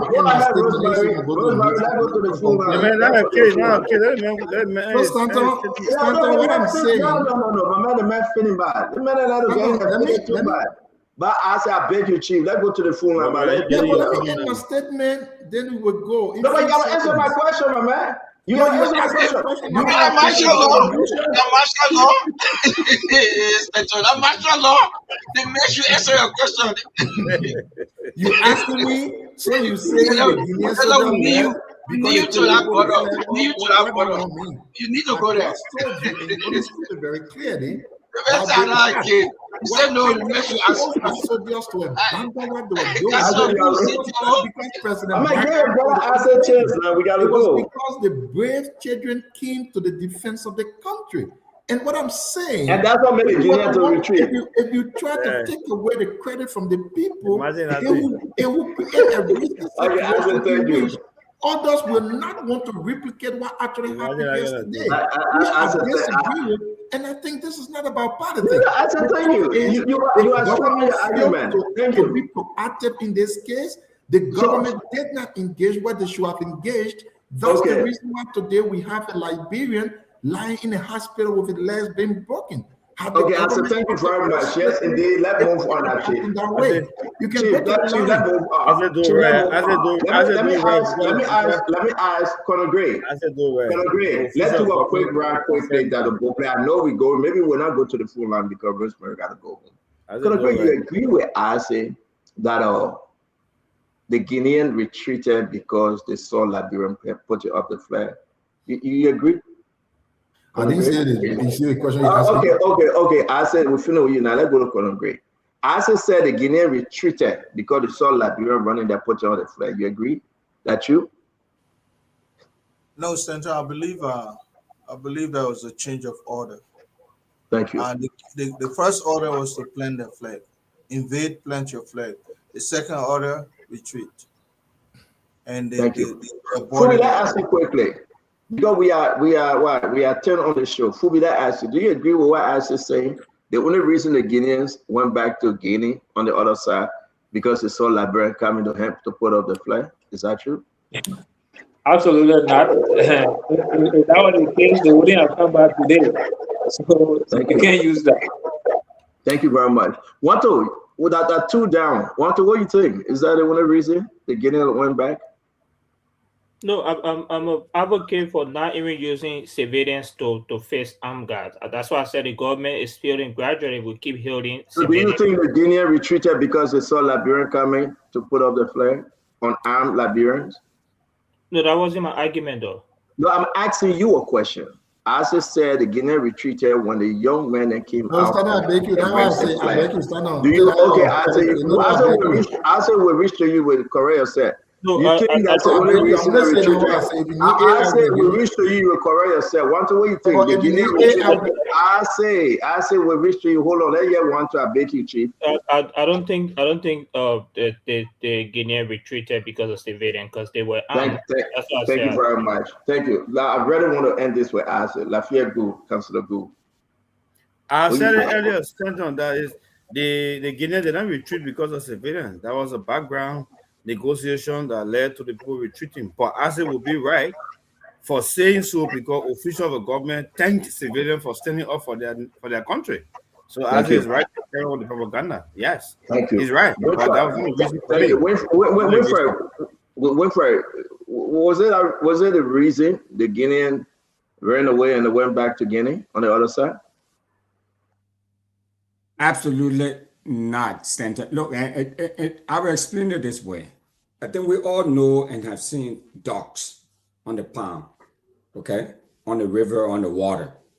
When the duck is on the water, it looks very graceful, peaceful, it looks really nice. But underneath there that we don't see, there's a lot of stuff going on, right? So that should explain to you what happened yesterday. Thank you. Dr. Bobler? Stanton, it could be a combination of two things. It could be the bravery of the Liberians who stood up. The Guinean may have come thinking it's a low-hanging fruit. We just come here, grab this parcel, put our flag here, and then there may resistance. And in their calculation, it could have been, we don't want a lot of bloodshed here with civilians. It could also be that the government was already talking to the Guineans to temper down this thing, and they retreated. So it could be a combination of things. I don't think any of us on this platform can speak with any ounce of certainty that the government didn't do anything, unless the government said I didn't do anything, or that it was strictly because of the civilians, unless the Guineans said, yes, we didn't want to engage and create bloodshed. So it could be a combination of things. I do know, and I'm happy, Stanton, that there was no bloodshed in that instance, and that Thank you, Dr. Thank you. I said, correct us. Maybe I took your comment wrong. I'm not correcting anybody. Let me say it again. Anybody. No, so we don't have enough time. Yeah. We'll come to you, Kev. Let us say only few people here wearing glasses. So the armies left before the children pulled a flag. how would the army have known that the people that were coming, they only come to pull off flag? Like, is everything okay? Nobody wants to say that because the chair are coming put off flag. You know, we are not in 2023 thinking that you were trying to follow background people. Thank you, Ashley. God bless you now. We don't have AR to interpret voice. What are they Thank saying? you. What you said is that we will resistance of the people. The resistance of the people led to the retreat. What they think is thank you, Ashley. Thank you, Ashley. We gotta go. Kev Hassan, I hear you, my brother. Let me say this. Isaac is right, Stanton. When the people took, I say it's right on what? What did he say that he's right on? It's because of the people. It's because of the people. You know, there is a favorite thing that we learned back then. In the course of the people, the struggle continues. Because of the people, right? That's why. Matter of fact, after the people raised the flag up, the Liberian flag, the Internal Affairs Minister told them to put it down, to take it off. The Internal Affairs Minister told it. So people, what diplomacy now made him to tell people to bring it down? Told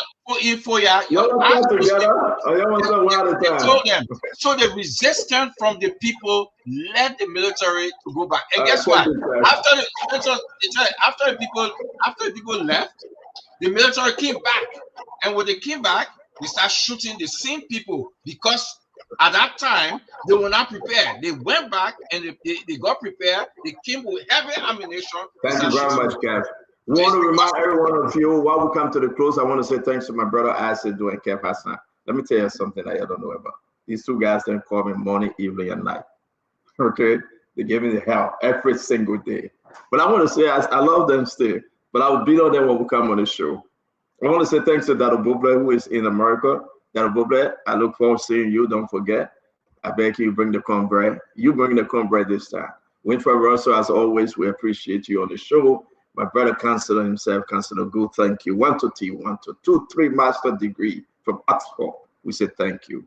The Colonel L. Remy Gray, the military man, retired colonel. Thank you for coming. Kefiko, as always, Fubi Henry, Chief Fubi, it's good to see you. But let me say this to you. Give the government a chance. The government is working. Things will be okay. I think the opposition are making a mistake. I'm not going to advise them today. But I do believe the biggest mistake they have yet to realize. And Unity Party is winning this argument because the opposition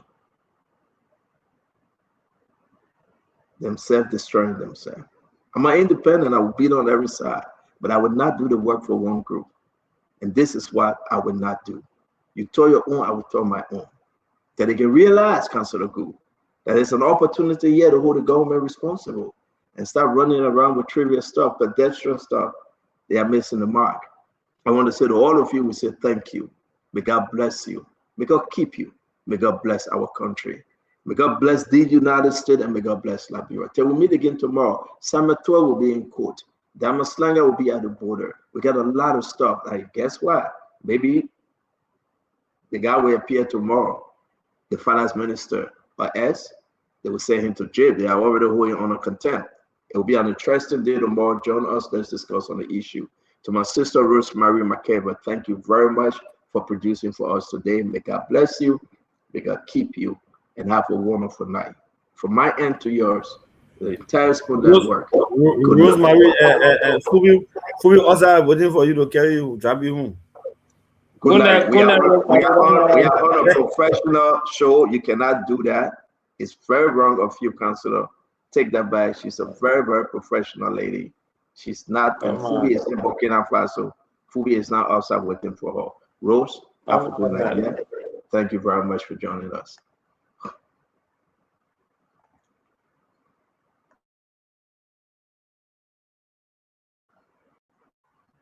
You are muted, Rose. You want to unmute yourself? You're muted. Yes, good night. Good night, everybody. And thank you, CEO, for the show.